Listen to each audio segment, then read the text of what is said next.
Eelmine kord ma rääkisin teile vaskmaost ja pilvest, eks.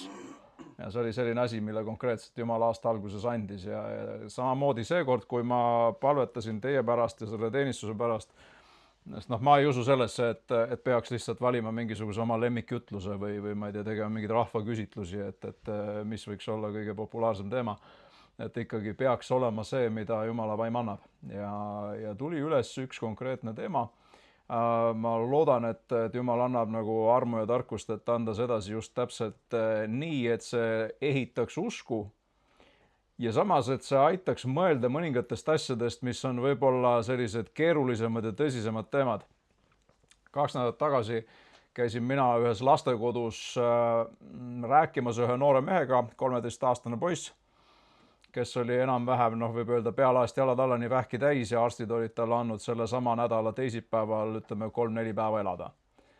Ja poiss oli terav nagu pliiats. Ma eeldasin, et kui ma sinna lähen, et ta võib-olla ei saa isegi aru jutust ja on nagu kuidagi mingis komalaadses seisundis ei olnud üldse.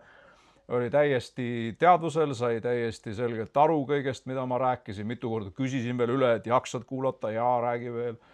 Rääkisin talle Jeesusest ja rääkisin talle sellest, mis saab pärast surma ja tema valikutest ja mul oli hea meel, et ma selle sama noore mehe seal sain juhatada Jeesuse juurde, palusime patuse palve, võitsin õliga teda ja kõik oli väga hea. Aga samas sees oli selge teadmine, et selle poisi stopper läheb kinni. Ma olen näinud tervenemisi nagu päris nii enam-vähem juba hauaveere peal, et kuidas Jumal on inimese elu ümber pööranud ja ma südamest usun sellesse, nii et ärge keegi võtke seda nii, et nüüd tuli kroll ja hakkas usku maha tõmbama, eks. Et me räägime lihtsalt reaalsest elust. Mulle meeldib aus jutt.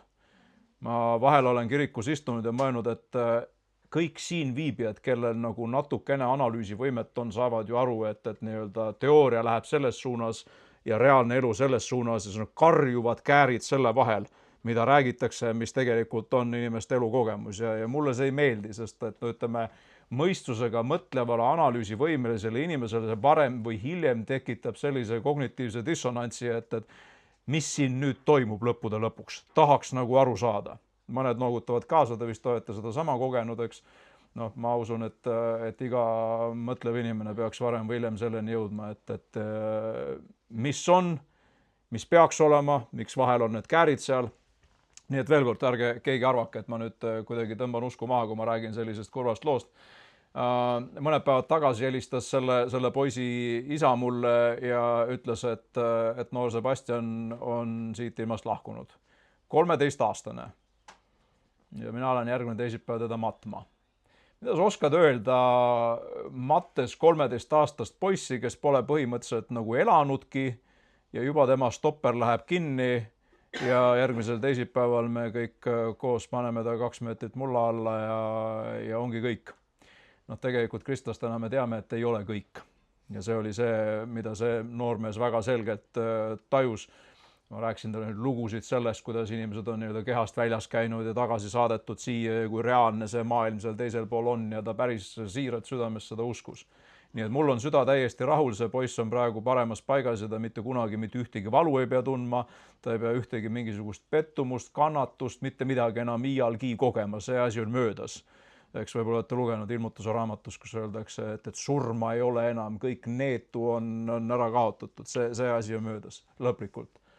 Ja see ilmselt seletab ka seda, ma lugesin talle seal Filippi 1. peatükist, kus Paulus ütleb, et ma ei tea, kas jääda siia või minna ära. Minna ära nagu surra ära, eks. Et ma pole veel otsustanud, et kui mu tööst siin veel on kasu, siis ma vist peaks jääma siia, aga tegelikult mind hirmsasti kisub sinna poole, sest seal on vana tõlge, mulle meeldib seal rohkem, ta ütleb, et seal on hoopis palju parem. Et täiesti võrreldamatult palju parem ja Paulus ütleb, et kuna ma tean, ma ei tsiteeri sõna-sõnalt praegu teda, aga ta vihjab selle, et ma olen seal käinud.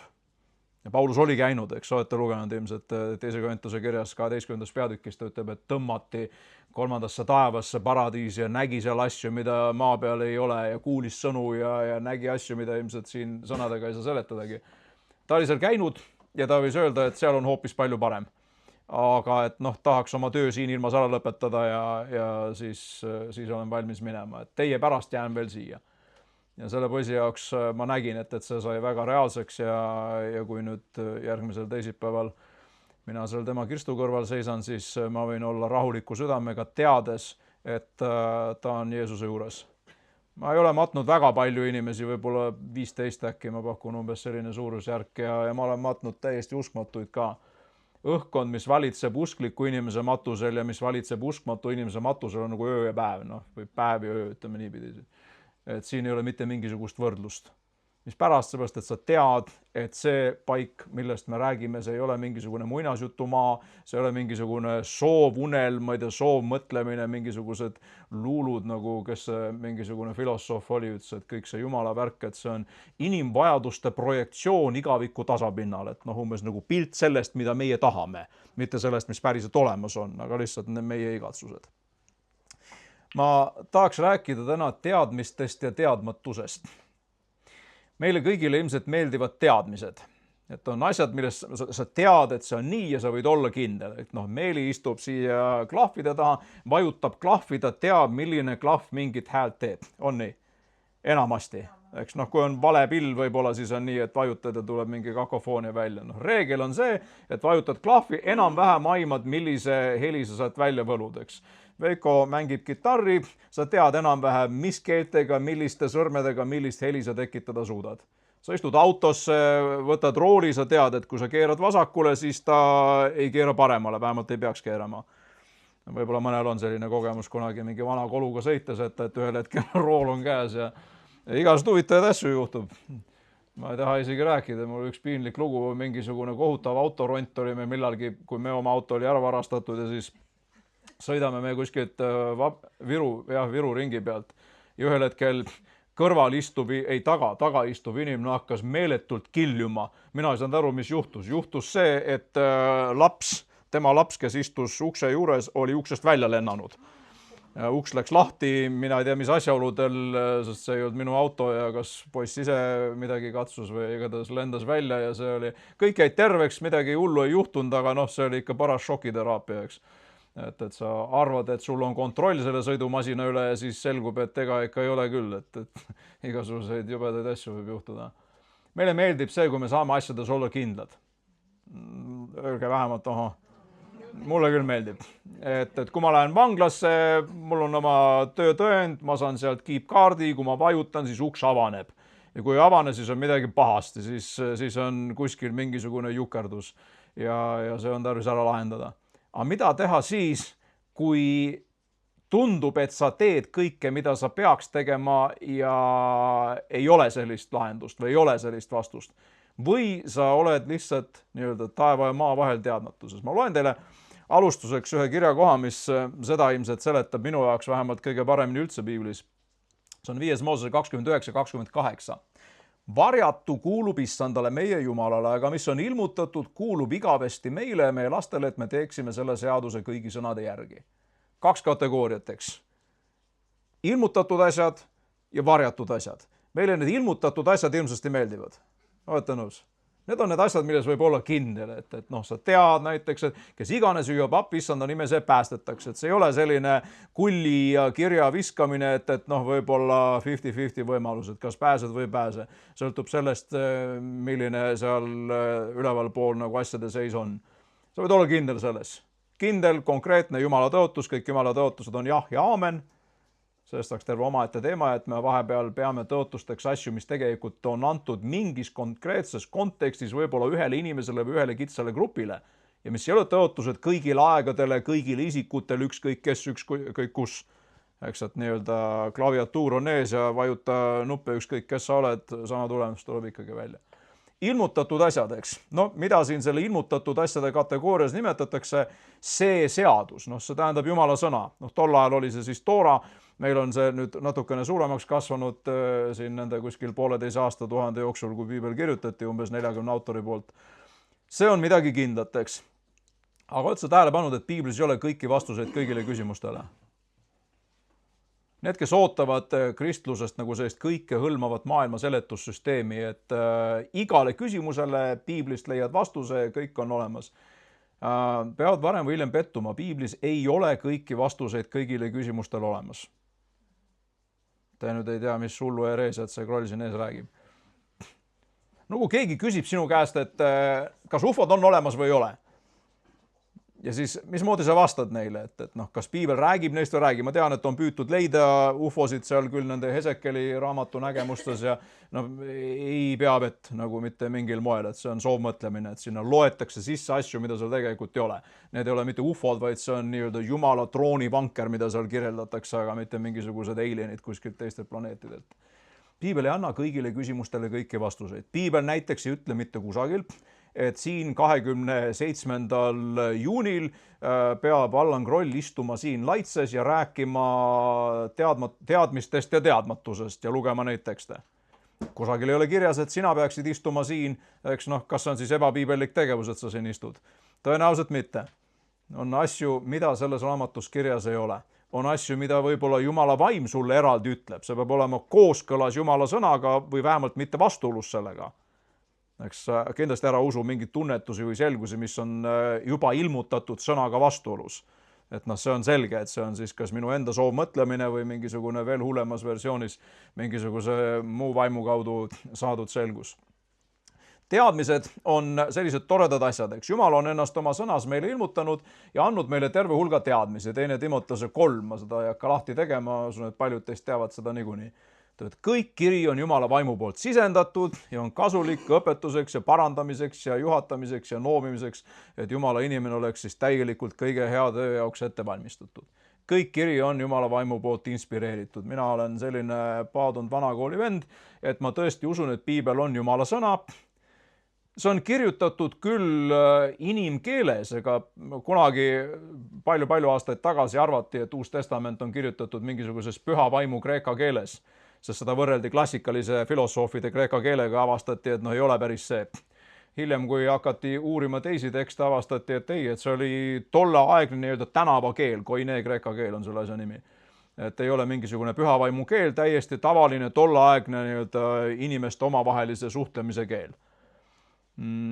Jumal ei kukutanud piiblit lihtsalt kusagilt taevast alla, vaid ta inimeste kaudu andis selle meile ja see on kirjutatud inimkeeles.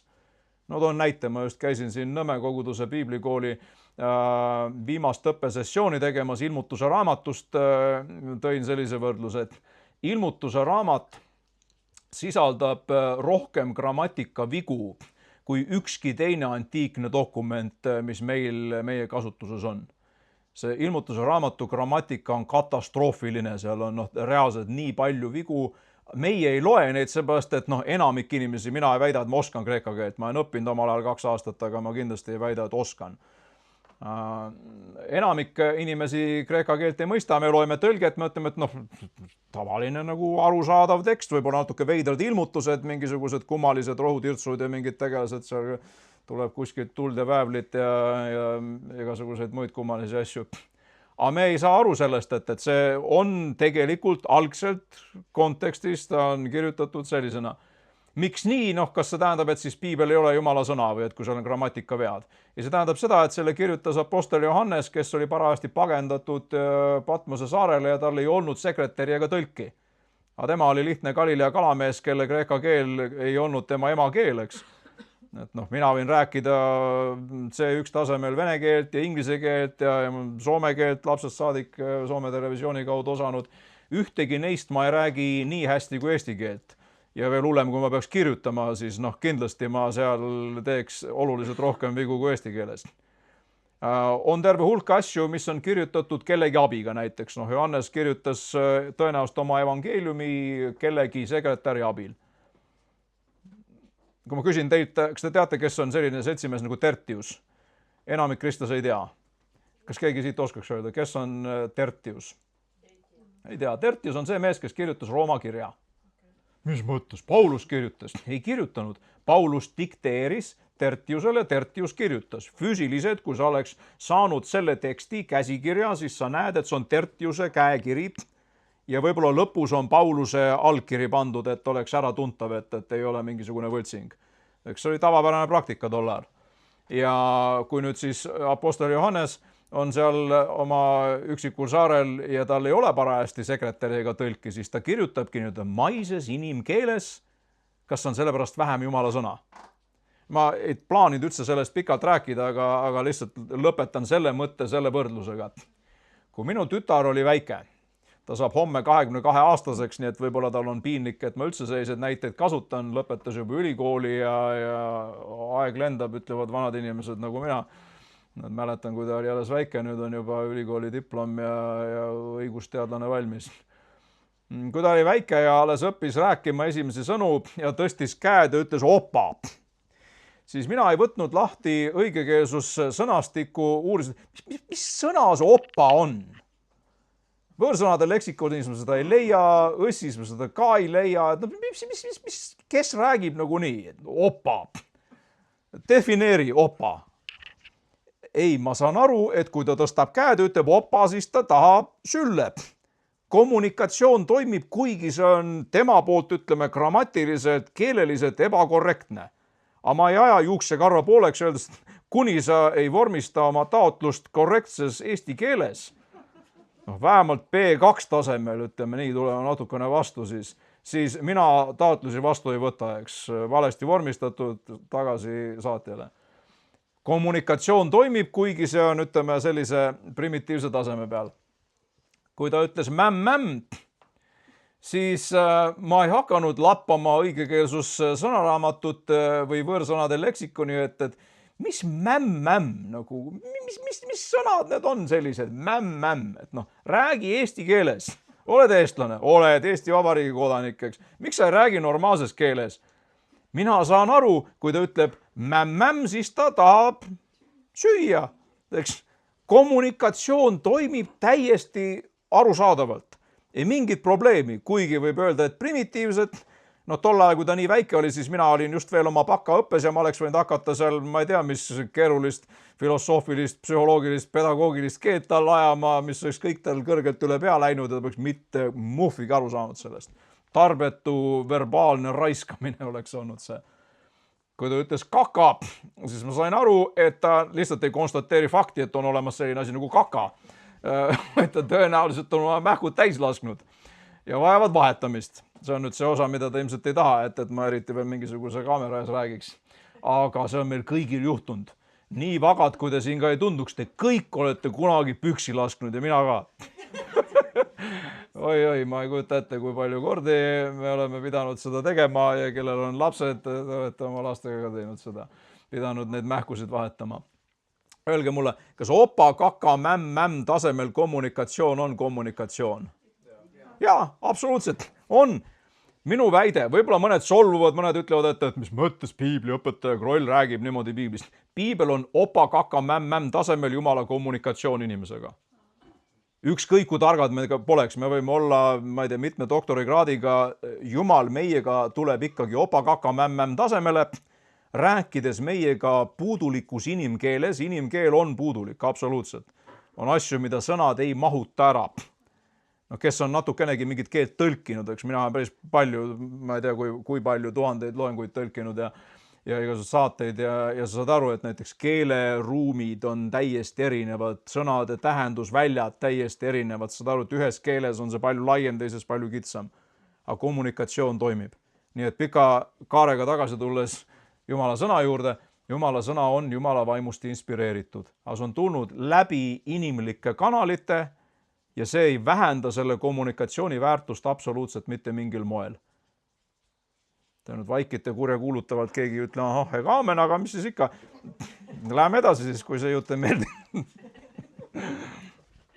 Efesuse 5:17. Seepärast ärge olge rumalad, vaid mõistke, mis on issanda tahtmine. Hästi selline optimistlik üleskutse, eks. Ärge olge rumalad, tahaks natuke koloriitsemalt ennast väljendada, aga jääme viisakaks.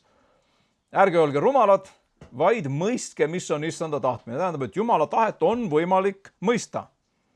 See ei ole mingisugune müsteerium, tremendum, ladina keel, suur saladus, mitte keegi ei mõista. Võib-olla mõni vähene valitu kuskil, kes on viimased 40 aastat kõrbekoopas elanud ja mediteerinud, et siis võib-olla saab aru. Ei, see on kirjutatud tavalistele kogudusinimestele ja öeldakse, et Jumala tahet saab mõista. Vahel me teeme selle nii keeruliseks.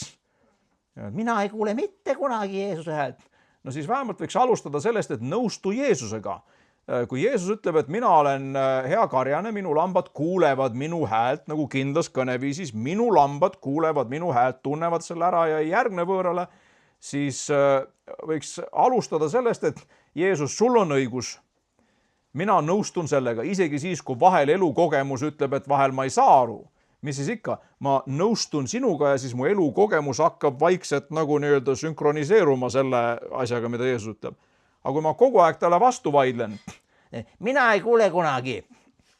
Ja siis sulle sünnib su usku mööda, siis sa oled pahane, et sulle sündis su usku mööda, ehk et ei kuulnud midagi. No see ei ole hea, et on mõttekas alustada sellest, et ma nõustun Jeesusega, et mina olen seda palju kordi teinud, seisad mingi väga vastikult keerulise olukorra ees, tead, et mul on tarvis sõna Jumala käest ja tunned, et ma veel ei ole seda saanud ja ma hakkan lihtsalt tänama, et ma tänan sind, Jeesus, et mina kuulen sinu häält, et ma tunnen selle ära ja ma järgnen sellele, seda kõike suudab teha iga kristlane. Ei ole see usuelu üles ehitatud nii, et mõni vähe esinev, eriti vaimulik, peaaegu pühaklik, prohvetlik tüüp suudab ja siis lähed sina tema juurde, siis tema ütleb, et Jumal tahab võt seda. See on Vana Testament. Olete nõus?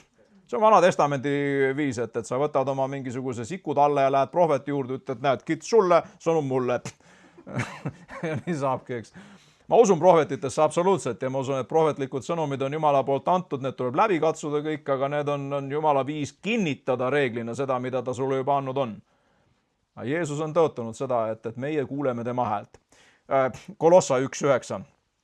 Paulus palvetab, ütleb, et teid täidetaks tema tahtmise tundmisega kogu tarkuses ja vaimulikus mõistmises. Nii et jällegi Efesuse kirjas öeldakse, et Jumala tahet võib mõista, saab mõista. Ja siin Paulus ütleb, et me võime olla täidetud kogu Jumala tarkusega. Ehk siis see on kättesaadav. On asju, milles sa võid olla nii kindel, et sa tead, et sa tead, et sa tead, et sa tead. Mul on raske aru saada, mõista kristlasi, kes näiteks kahtlevad oma päästes, et ma ei tea, kas ma olen või ma ei ole, ma olen või ei ole. Mina ei saa aru. Selles mõttes, kui mina sain 3. novembril 1992 päästetud, ma teadsin, et Jumal on mu patud andeks andnud, ma teadsin, et ma olen uuesti sündinud, ma teadsin, et ma olen teel taevasse. Mul ei olnud mingeid erisi tundeid selle juures tarvis.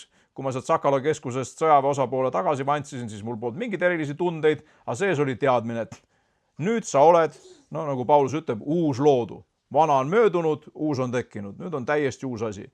Ja aja jooksul siis hakkas see nagu rohkem vormistuma, siis 21. november oma sünnipäeval juba kuulutasin kõigile oma lõbusatest joodikutest ja bandiitidest sõpradele, et nüüd on lugu nii ja nüüd on sellest möödas üsna palju aastaid ja siiamaani on nii. Mul on raske aru saada neist, kes kogu aeg kahtlevad näiteks oma päästmises. Aga neid inimesi on, eks ma usun, et te isegi teate, ma loodan, et siin ei ole vähemalt kedagi, et sa suudad usaldada Jumala sõna, mis ütleb, et kui sa oled hüüdnud appi tema nime, iga üks, kes hüüab appi issanda nime, päästetakse. Ei mingisugust loterii allegriid, et täna on Jaanika õnnepäev, täna Jaanika saab päästetud. Oleksid sa homme võtnud sellest kübarast selle loosi, siis poleks mitte midagi saanud. Jumal ei tee selliseid asju. Paulus ütleb, et me võiksime mõista, mis on peaasi, Filippi 1.10. Siin mina olen selline kahepaikne, et mulle enamik piibli tsitaate on ikkagi meelde jäänud vanast tõlkest. Kuna sellega mina kasvasin üles. Nüüd ma püüan jutlustada pigem uuest, sest ma saan aru, et enamik inimesi loevad seda. Kuigi uus on selle kohta natuke veider öelda, eks see on varsti pea 30 aastat tagasi tehtud tõlge. Aga ütleme siis nii, vana tõlge ehk 68, uus tõlge ehk 97. Vanas tõlkes Paulus ütleb väga hästi, et me mõistaksime, mis on peaasi. Peaasi ei ole mitte see asi, mis peas käib nagu müts või kübar, või et peaasi on see kõige tähtsam asi. Ja jällegi julgustav mõte, eks, seda saab mõista. Et sa mõistad, mis on sinu elus see peaasi ja mis on see kõrvalasi ja mis on mingisugune üldse mitte mingi asi. Hästi oluline teada, et sa oled õigel ajal õiges kohas, teed õiget asja. Mina istun vanglas. Ma olen istunud kokku rohkem kui suurem osa mu hoolealuseid. Kui kõik minu töötunnid kokku arvestada, siis ma olen istunud ilmselt rohkem kui paljud kinnipeetavad, kellega ma tegelen. Ja samal ajal mul on mitu korda pakutud palju parema palgaga nii-öelda atraktiivseid pakkumisi ja ma olen siiamaani need kõik kõrvale lükanud. Et ei aitäh, ei ole huvitatud. Mina tean, et see on minu koht. On olnud isegi vaimulikke, kes on vihjanud umbes nii, et no mis on nende pättidega jändud, et noh, hakka ikka nagu normaalsemat asja tegema.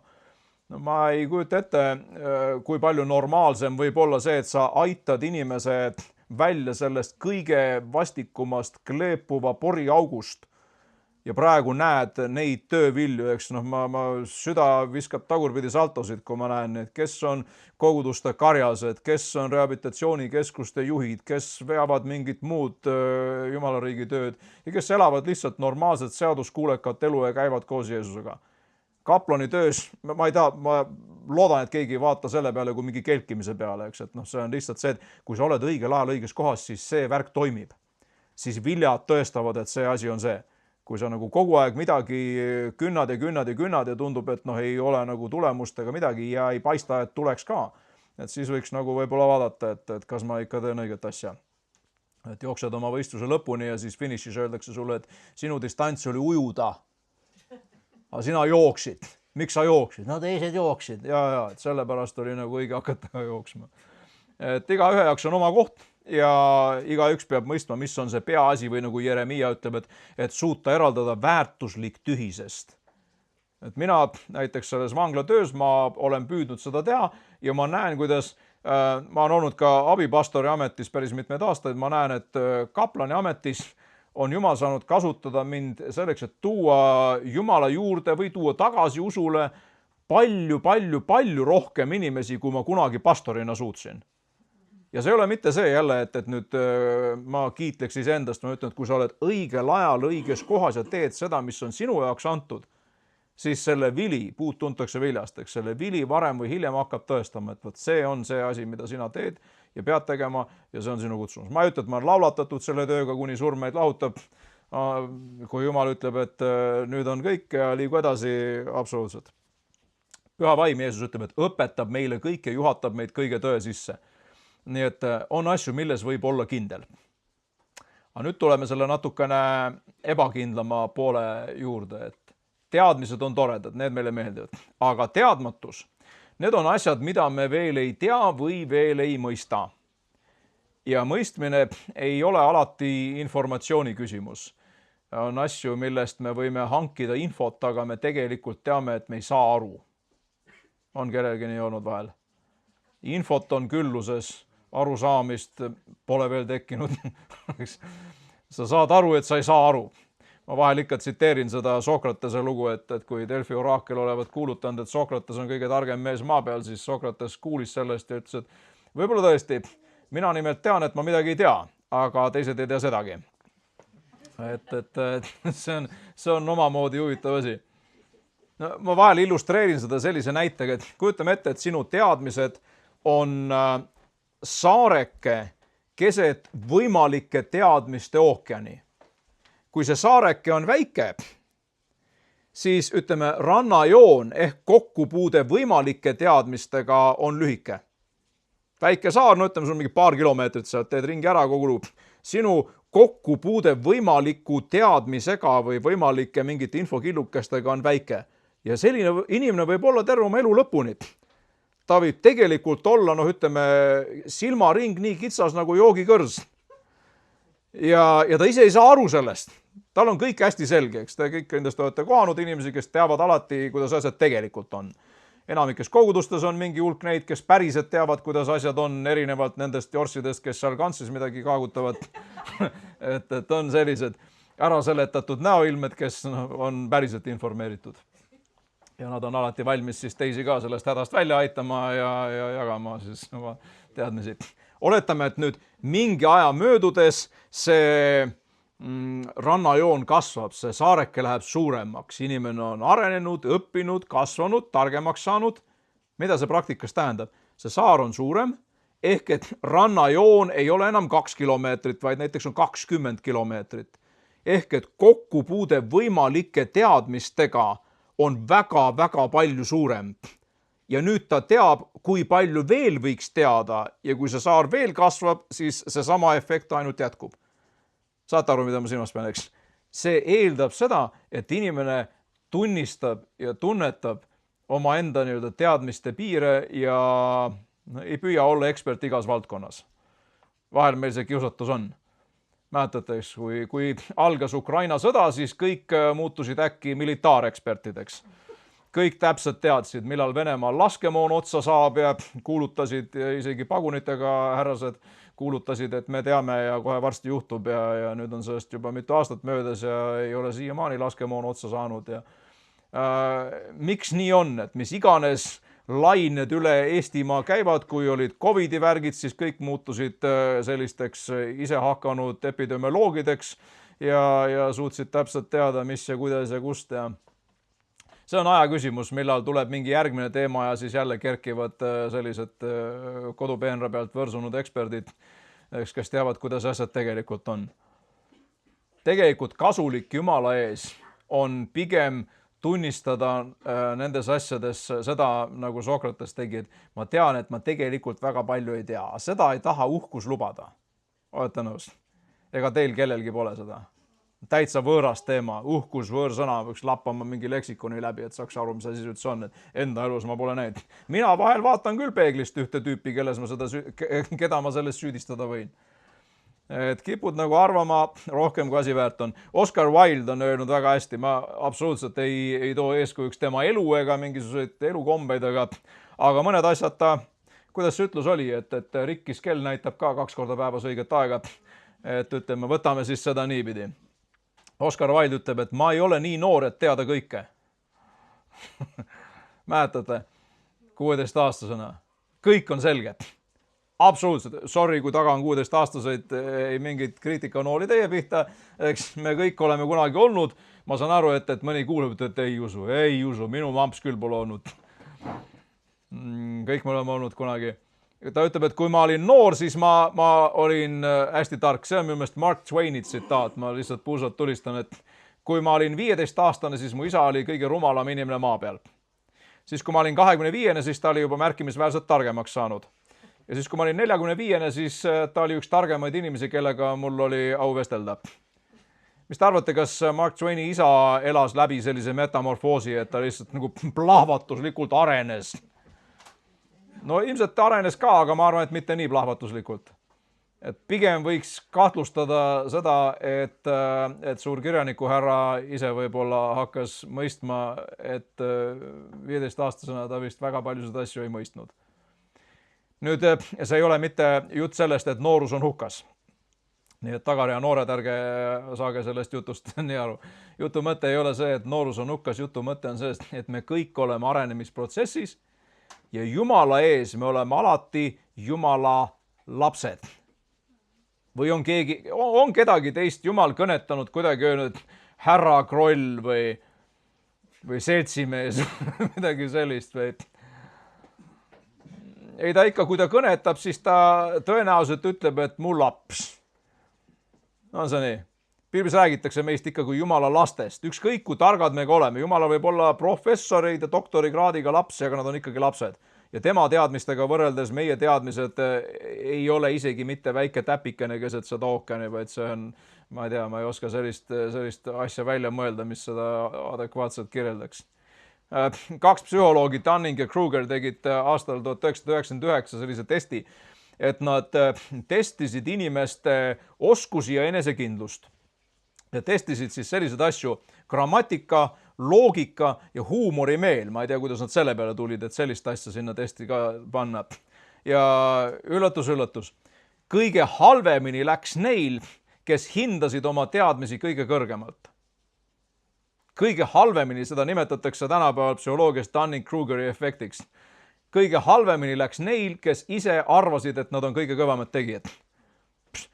Puusalt tulistada, grammatika, aritmeetika, kõik tuleb nii, et nagu varrukast raputada. Inimesed, mida nad siis järeldasid sellest, on see, et inimesed tegelikult ei tea, kui vähe nad teavad. Inimesed tegelikult sageli ei tea, kui ebakompetentsed nad on. Ja vahel on kasulik seda endale meelde tuletada, eriti valdkondades, kus me tunneme ennast juba päris kindlalt. No ma ühe näite toon, võib-olla paar. Ma loodan, et ma teid ära ei tüüta nende näidetega, aga illustratsioonid on vajalikud, lihtsalt tühja teooriat rääkida on igav. Aasta oli 1999, huvitav samal ajal, kui see test tehti, meie pidime minema ühe väikse seltskonnaga Viljandi noortevanglasse ja startisime bussijaama juurest ja pidime siis sealt tegema parempöörde Sikupilli mäest üles ja Tartu maantee peale. Roolis oli rallisõitja. Nimesid nimetamata, aga ta oli, ma ei tea, kui kõva kaliibriga vend ta oli, aga igatahes oli rallisõitja. Ja mina olin saanud load 99-98, mina olin saanud load äkki, võib-olla siis ma sain 96-ndal, nii et mingi võib-olla 2-3 aastat olin sõitnud ainult. Ja ma vaatan, esimene lumi oli juba maha tulnud ja ma vaatan, mismoodi ta läks bussijaama juurest selle Sikupilli Tartu maantee selle nagu kurvi peale. Mõtlesin, ma istusin ta kõrval, tema oli roolis, taga oli keegi veel. Ma mäletan, kuidas mõtlen, et mina küll ei läheks sellise hooga sellesse kurvi, aga ju ta siis teab, ta ju rallimees. Selline mõte oli, ma siiamaani mäletan.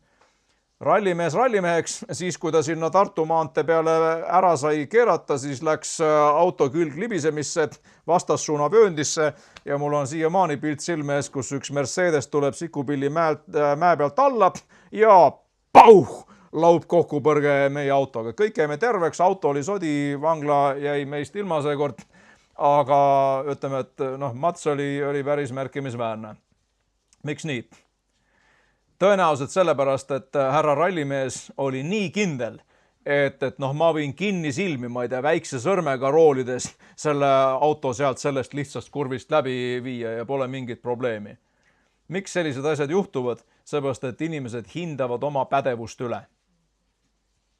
Okei, ma räägin ühe enda loo piinlikke, ma ei tahagi teisi siin klatšida, eks. Mul on sõrm natukene selline verine ja see küüs ilmselt tuleb siit varsti maha. Mina panin mingi 6 aega või natuke rohkem tagasi rattaga matsu. Ma sõidan palju rattaga ja juhtus nii, et juhtus väike õnnetus. Sõrm oli üsna katki ja luudi et terveks. Miks see juhtus? Ma ikka püüdsin analüüsida ennast. No esiteks, ma sõitsin hommikul tööle vangla poole ja mul olid ees, kuidas nüüd viisakalt ennast väljendada, aeglaselt sõitmas 2 ratturit, kelle taga ma olin mõni aeg juba molutanud ja mina sõidan ikkagi treeningtempoga, mulle ei meeldi uimerdada, ma ei sõida nii, et valge sall lehvib selja taga ja siis vaatamisväärsusid. Kui sõita, siis ikka korralikult sellise treeningtempoga. Ja selles Luteri kvartali juures seal ma mõtlesin, et ma ei jaksa nende selja taga enam umerdada, panen mööda. Panin pedaali täiega neist mööda, vahetad käiku veel kiiremaks ja seal on mingisugune kurv, kus on mingisugused põõsataolised asjad istutatud ja üllatus, kohe kui ma sinna kurvi jõudsin, avastasin ma, et vastas on üks teine rattur, kellega ma pauhti kokku panime. Lendasin kõik, siit tuli roppu moodi verd, ratas puruks, mul läks see rattaremont maksma 250 eurot pluss telefon, mille ma puruks kukkusin, mis läks mul maksma 75 eurot uue display jaoks ja siis lonkad sealt kuidagi moodi oma verd tilkuva sõrmega kodu poole tagasi, mõtled, miks sellised asjad juhtuvad. Ja pärast saad aru küll, oli sul tarvis poosetada, oli sul tarvis arvata, ma tean, ma olen 1000 kilomeetrit sõitnud, ma saan hakkama, pole probleemi. Ja siis lähed kurvi, täpselt nii nagu see rallimees, ma tean, mul on asi käpas. Läksid liiga kiiresti, liiga uljalt, eriti sellised ohtlikud kohad ja kuidas see ütlus oli, õnnetus ei saada SMS-i tulles, õnnetus ei chati sinuga tulles, et tuli. Ja hea oli, et kondid jäid terveks ja kõik, aga Mats oli üsna põnev. Ühesõnaga, mida ma sellega öelda tahan, on see, et on asju, kus me ilmselt hindame ka oma teadmisi ja oma võimeid üle. Ja see mind tegi küll, ma nüüd enese analüüsimine ei ole täppisteaduseks, aga ma vähemalt tunnen see, mind tegi mõnevõrra alandlikumaks liiklusest. Ma ei ole selline rattanahaal reeglina vähemalt, et ma püüan ikkagi arvestada olude ja teiste liiklejatega, aga tegi mõnevõrra alandlikuks. Arvake 3 korda, kuidas ma praegu sellesse samasse kurvi lähen. Esimene mõte oli küll, et ma ei taha sealt enam sõita, mul mingid backflashid viskavad ette, kuidas sa paned seal pauhti kokku ja ma meelega teen, just sõidan, ükskõik mida ma ka ei tunneks või arvaks, sõidan seda sama teed ja siis kirjutad oma mälestused üle seal. Nüüd ma lähen sinna ettevaatlikult ja oluliselt aeglasemalt, isegi kui mu ees on mõni uimard, siis ma ootan selle ära, kuni me oleme ilusti seal filtri tee peal ja tee on sirge ja tühi ja siis ma sõidan tast mööda. Ma ei tee enam selliseid rumalusi. Mis pärast kogemustest tark inimene pidi õppima. Kuidas see ütlus oli, et tark õpib teiste vigadest, loll õpib enda omadest, ei ole üldse nõus. Loll on see, kes üldse ei õpi. Väga tark õpib teiste vigadest, tark õpib enda vigadest, loll on see, kes teeb ühte sama asja jälle veel ja ei tee mitte mingeid järeldusi. Astud sama reha otsa nagu 250 korda, saad täpselt selle sama rehaga, täpselt seda sama peakonti pidid ja ikka mingit seost ei tekita. Tegu, tagajärg, seos äkki või kuidas nii. Ei, seekord ei juhtu. Seekord ei juhtu. Mul lihtsalt ei vedanud. Vedamisel pole selle asjaga mingit pistmist. Ühesõnaga siis meie olemasolevad teadmised. Ma tsiteerin jälle endast targemaid inimesi. USA endine kaitseminister Donald Rumsfeld on läinud ajalukku sellise huvitava tsitaadiga. Ka tema puhul ma ei kiida heaks tema poliitikat siin. Ärge arvake, et nüüd tsiteerin Rumsfeldi tähendab, mõistan, ma ei tea, õigeks Iraagi sõja või midagi sellist. Rumsfeld ütleb sellise mõtte. On asju, mida sa tead. On asju, mida sa ei tea. On asju, mida sa tead, et sa ei tea. On asju, mida sa ei tea, et sa ei tea. Selle viimasega on ajaloos olnud kõige enam raskusi. Loen selle uuesti, see on niivõrd hea tsitaat. On asju, mida sa tead. Kindel, risti põiki, testitud, tõestatud, võib olla kindel, see on nii. On asju, mida sa ei tea ja neid asju on väga palju. Inimaju kaalub keskmiselt 1380 grammi, mis ei ole väga muljetavaldav kogus. Seda hallu ollust. Ja veel hullemaks läheb lugu, kui me saame aru, kui vähe me seda potentsiaali kasutame. Öeldakse, et inimene kasutab alla 10% oma ajust. See ei vasta tõele selles mõttes, et nagu 90% ajust on täiesti ilma mingisuguste võngeteta, et nagu mingid elektrilaengud ei liigu ja mingisugused sünapsid kuskil ei toimi. See mõte tegelikult on see, et aju potentsiaal on julgelt 10 korda suurem kui see, mida enamik inimesi kasutavad. Mitte see, et 90% ajust on nagu aju surnud. Ja siis mingi väike rooma. Mõne puhul võib tekkida kahtlus, et seal vist on ainult see rooma ja aju aktiveeritud. Aga jällegi ma solvan siin inimesi ja ei taha seda teha. Ma ei räägi siin viibijatest, eks saate isegi aru, need on need kuskil mujal sealt. On asju, mida sa tead, on asju, mida sa ei tea, on asju, mida sa tead, et sa ei tea. Vähemalt valdkond, et mina tean, et ma matemaatikast ei tea väga palju. Mina tegelesin matemaatikatunnis kõige muuga peale matemaatika õppimisega. Ja praktiliselt kõik oma kontrolltööd ja eksamid keskkoolis eriti sooritasin ma nii, et ma andsin mõnele oivikule korralduse kätte, et kirjutad valmis, saadad mulle, mina täidan ära, saan ka oma hinde kätte.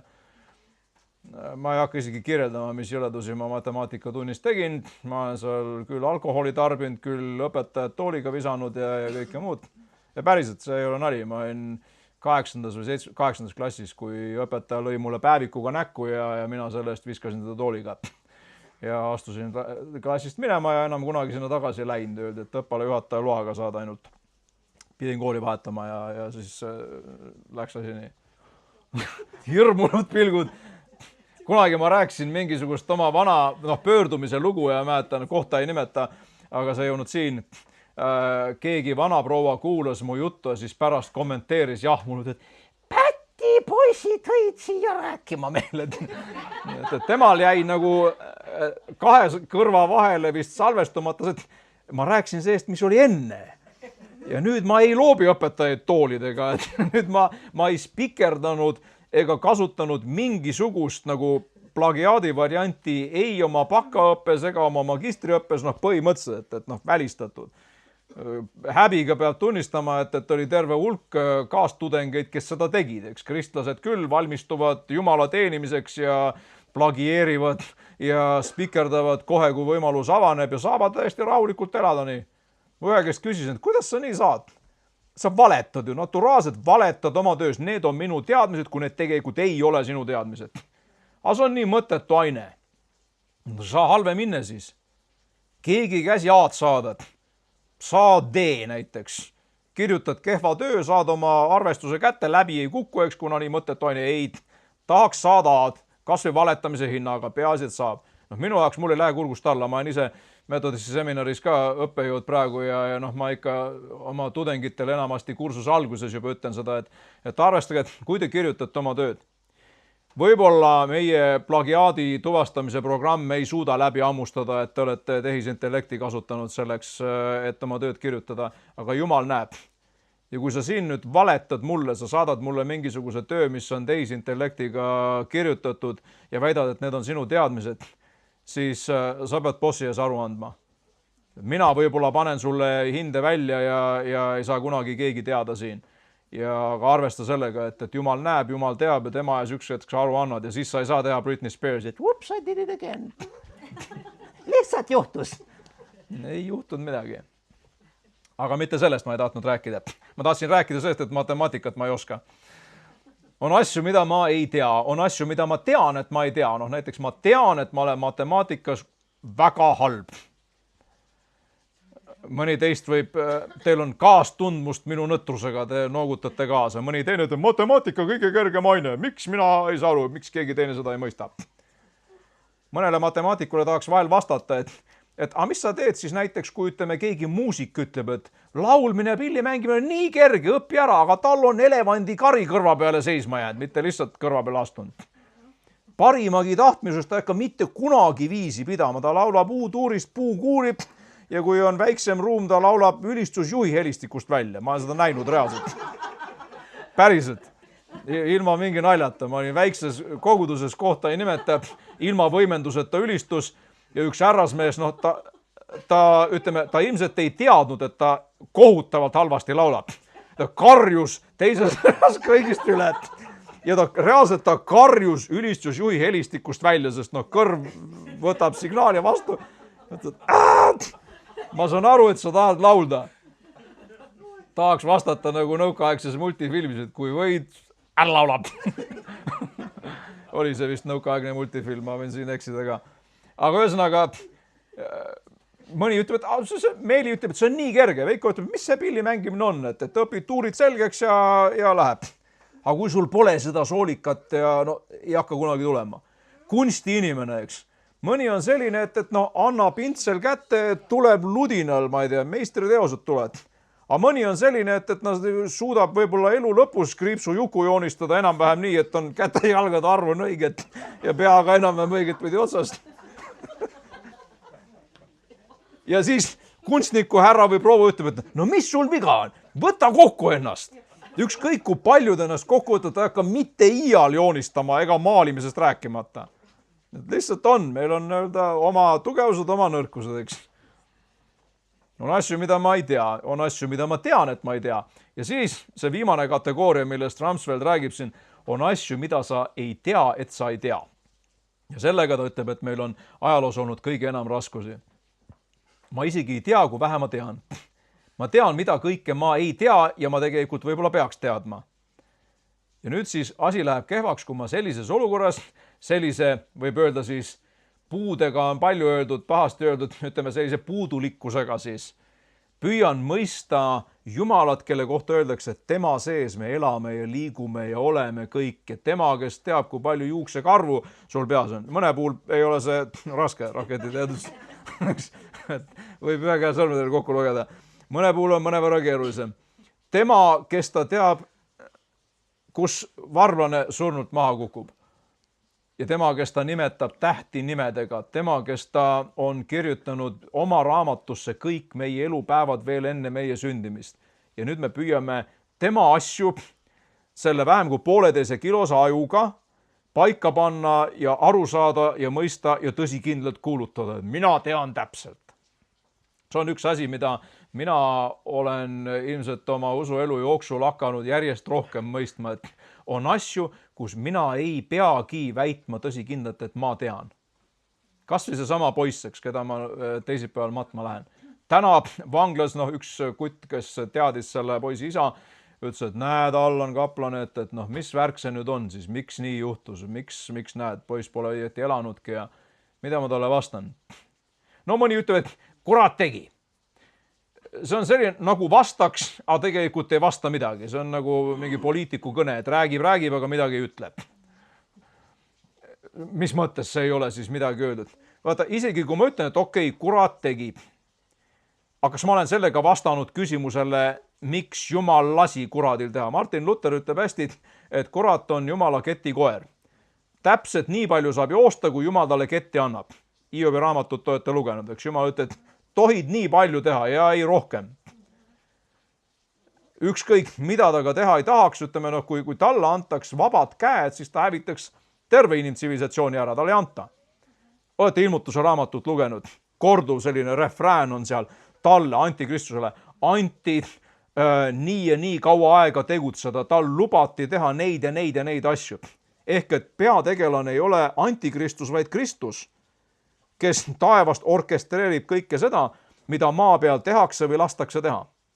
Nii et isegi kui ma vastan sellise primitiivse väitega, et no näed, kurat tegi, kurat tappis ära noore poisi. Olenevata sellest, et tema pärast palju palvetati ja kõike muuda, näed, kurat tegi ära.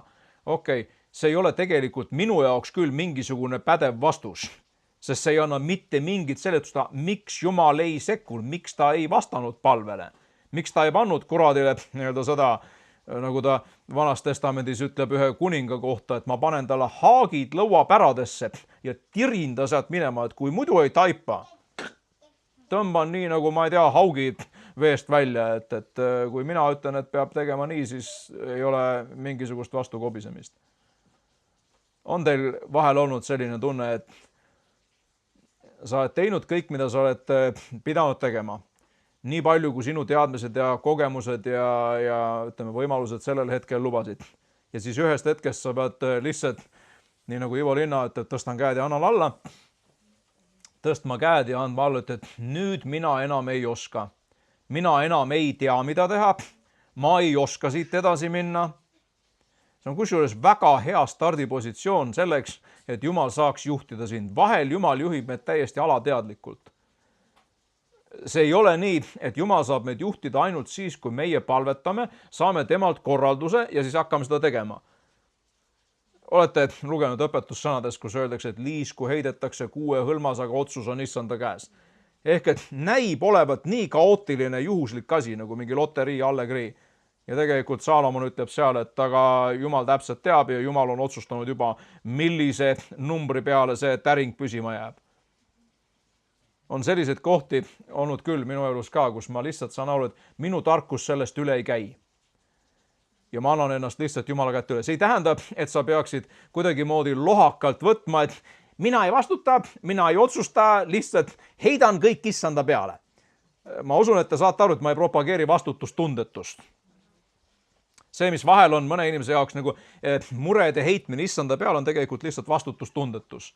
Nad on kas intellektuaalsed laisad, ei viitsi mõelda, ei viitsi otsida ja siis maskeerivad seda sellise religioosse retoorikaga, et mina lihtsalt usaldan Jumalat. Ja Jumal taevast võib-olla ütleks, et tead, keera oma pea õiget pidi otsa ja hakka astuma samme sinna suunda ja siis sa näed, et asjad toimivad. On teil vahel sellised kogemusi olnud? Mõnel on, mõni ohkab. Kuskilt ukse poolt ma kostsin ohkamist, see oli vist merikese moodi häälset. Tunnistad oma teadmatust. Vahel on väga hea, ma toon näiteid reaalsest elust. Magistratuuris mul oli parajasti tulemas raske eksam. Õppeaine oli religiooni fenomenoloogia, see on siis selline õppeaine, mis tegeleb erinevate religioossete nähtustega läbi erinevate kultuuride, aegade ja erinevate uskude. No näiteks palve läbi aegade, kultuuride ja kõigi religioonide. Ohver läbi kõigi aegade kultuuri, mingi inimese mõisted või mingid sellised asjad. Ja see oli range õppejõud ja see oli kirjalik piletitega eksam. Mõnel on nii hea suuvärk, et ta võib saada mis iganes pileti ja uinutab kokku mingi loo ja saab ikka mingi hinde kätte. Räägime oma päästetunnistused ja saab oma mingi enam-vähem arvestatud hinde kätte, et kõik algas sellest, kui ma esimest korda kirikusse tulin ja ükskõik, mis küsimus oli, mis pilet oli, no ikka, räägi ära kuidagi pidi. Aga seal ei saa. Sa saad konkreetse pileti, kus vist oli 2 küsimust, kui mälu mind ei peta, ja sa pead kirjalikult vastama detailselt ja täpselt. Ja õppematerjal oli umbes nii paks A4 formaadis, kõike ei olnud tarvis läbi lugeda, aga suurem osa sellest. loomulikult ma õppisin nii nagu ogar, et seda asja endale selgeks teha. Ja ma mäletan kuskil päev või paar enne eksamit palvetan, et Jumal, anna mulle tarkust, et ma selle eksami hästi ära teeks. Et sina näed, et ma teen, mis minust sõltub. Jumal enamasti meie eest ei tee seda, mis meist sõltub. Olete tähele pannud? Kaanapulmas ikkagi mingid vennikesed pidid võtma kuskilt mingid tünnid, täitma veega, tassima sinna. Kui see oleks jäänud tegemata, mingit imet poleks sündinud. Imed ei sünni, imesid tehakse. Läbi terve piibli, imede läbiv joon. Inimesed tegid, mida Jumal käskis, siis ime sündis. Kui inimesed poleks teinud, imed poleks sündinud. Mina tegin, mida mina suutsin. Õpin ja tuubin nagu jaksan. Ja ühel hetkel kerkib üles üks konkreetne teema, seal oli vist 16 piletit, kui ma õigesti mäletan, ja üks nendest. Okei, no ma ei tea, ma ei ole kindel, kas see on nüüd mulle antud ülevalt poolt teadmine. Kerkis uuesti üles. Jälle samamoodi, et no ma ei saa aru, on see nüüd minust või on see Jumalast või ei usalda oma antenni nii hästi, et võiks kindlalt öelda, et õpin ainult seda ühte piletit. Palun ärge nii tehke. Võib olla erandeid. Jumal võib mõnikord lihtsalt armust tulla vastu ja niimoodi juhtida. Palun ärge tehke reeglid sellest, et lased piibli lihtsalt lahti kukkuda, paned sõrme peale ja võtad seda kui Jumala juhtimist. Juudas läks ja poos enese. Kordame. Mine sina tee nõnda samuti. No veel hullemaks läheb. Uuesti. Mis teed, tee kähku. No täitsa pekkis. Mine poo ennast kähku üles. Kõik on Jumala sõna, kõik on piiblist. Ei mingid kommentaare, ei mingid tõlgitsusi, kõik piibli kohad.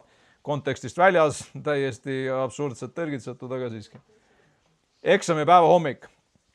Mina hommiku palves palun, et Jumal, palun õnnistust, palun tarkust ja kerkib üles jälle see sama teema. Kuskil 3 korda oli see siis paari päeva jooksul.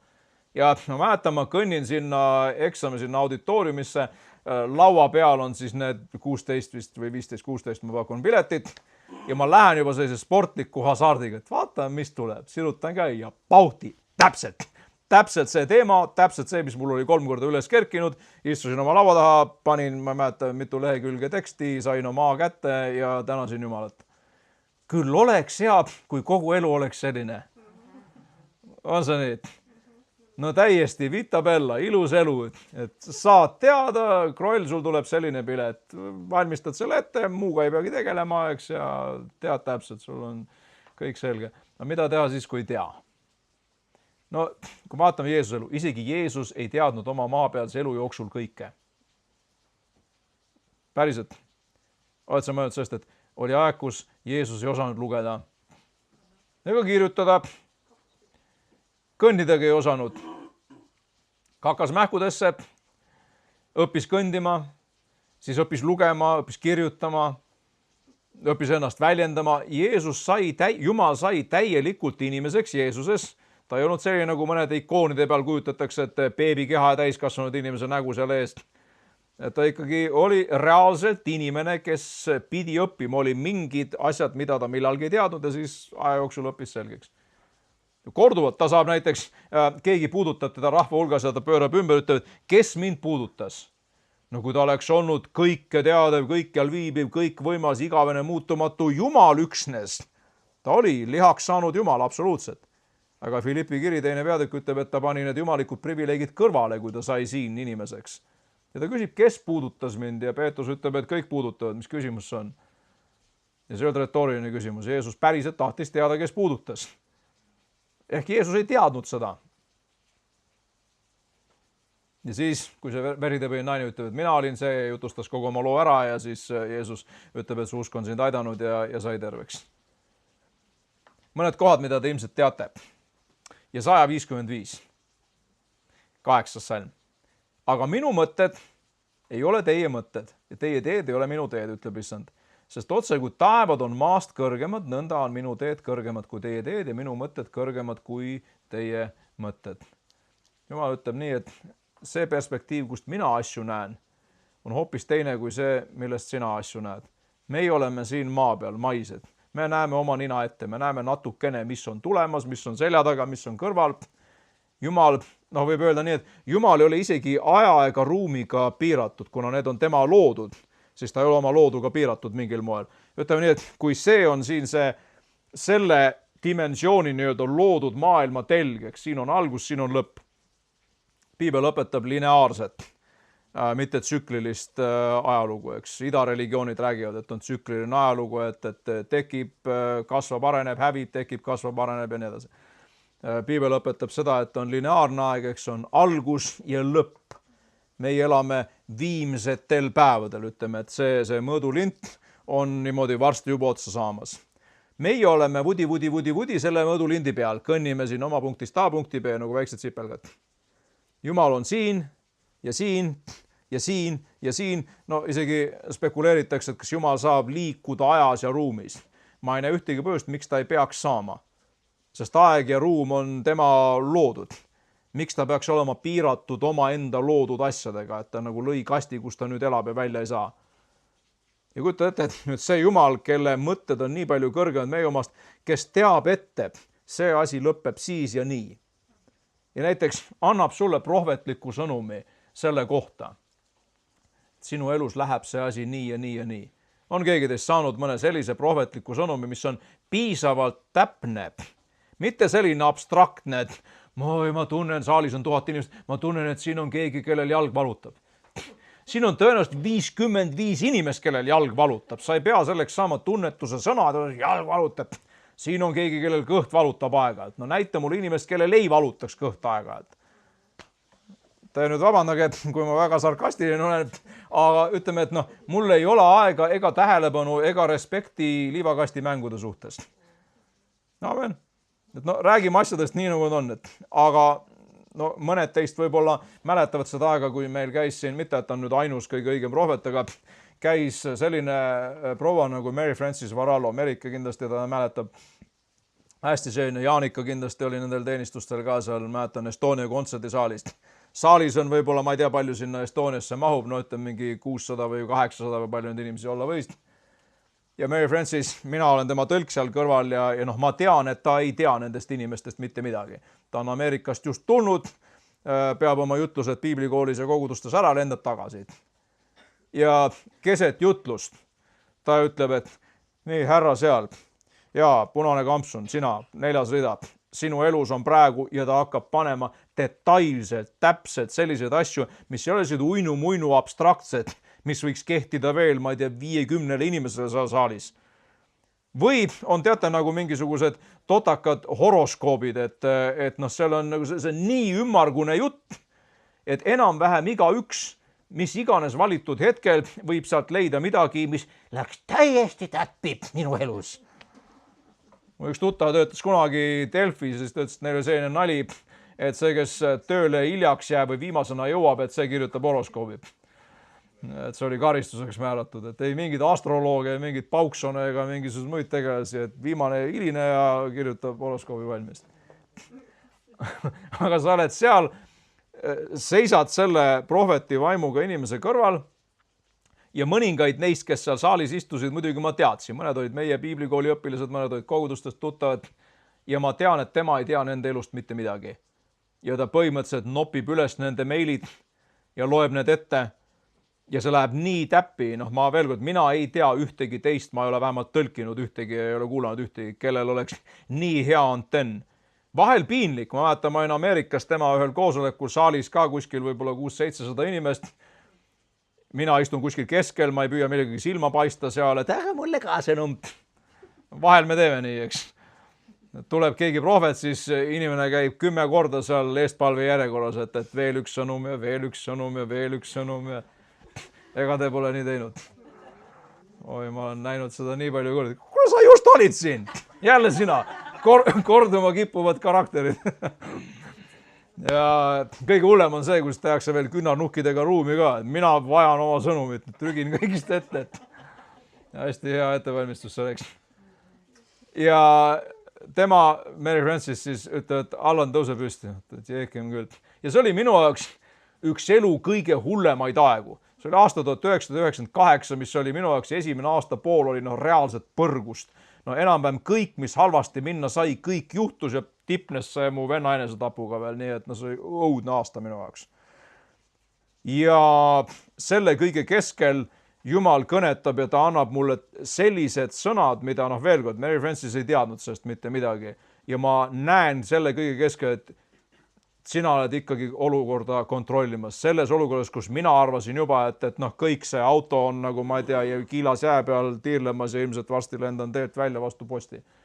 Ja Jumal ütleb, et ei, ma olen seda kõike näinud, ma olen selle kõik oma kontrollile võtnud ja see oli vist kas järgmine teenistus äkki või. Igatahes seal samal konverentsil üks pastor jutlustas ja luges Luuka 4. peatükki, Luuka 4.13, kus öeldakse, et kui kurat kõik oma kiusamise oli lõpetanud, siis ta läks eemale temast mõneks ajaks ja plahvatus käis minu sees. Jumal ütleb, et see on nüüd sinu jaoks.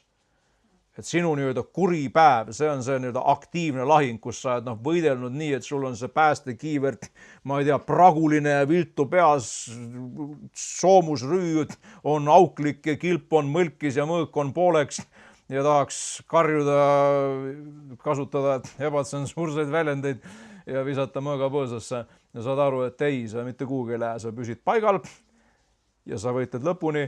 Ja nüüd tuleb sõnum sellise prohveti kaudu, see oli ka selline prohveti Anniga pastor. Tema ei teadnud sellest mitte midagi. Ja ta ei öelnud, et see on sulle, näed sina seal mitmendas iganes reast. Ja Jumal pööras täielikult selle olukorra ümber ja see oli reaalselt viljadest näed, et kõik muutus sellest hetkest. Ja mitte sellepärast, et ma käisin Ameerikas ja sain seal lotovõidud. Et see ei olnud mitte sellega seotud. Mulle meeldivad need asjad. Ma usun, et sulle ka. Amen. Jumal võib anda sellised sõnumeid.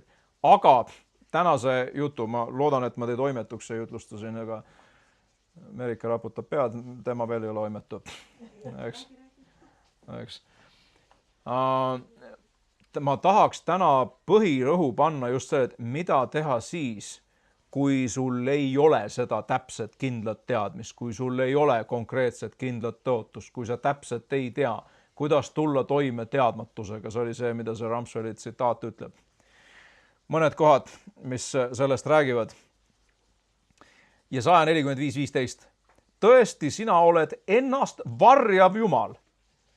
Iisraeli Jumal, päästja. Kas kellelgi teist on külmutuskapi peale pandud? Jumal on ennast varjav Jumal. Halleluuja! Nii vahva. Peidab ennast ära. Mina otsin. Peidab külmkapis.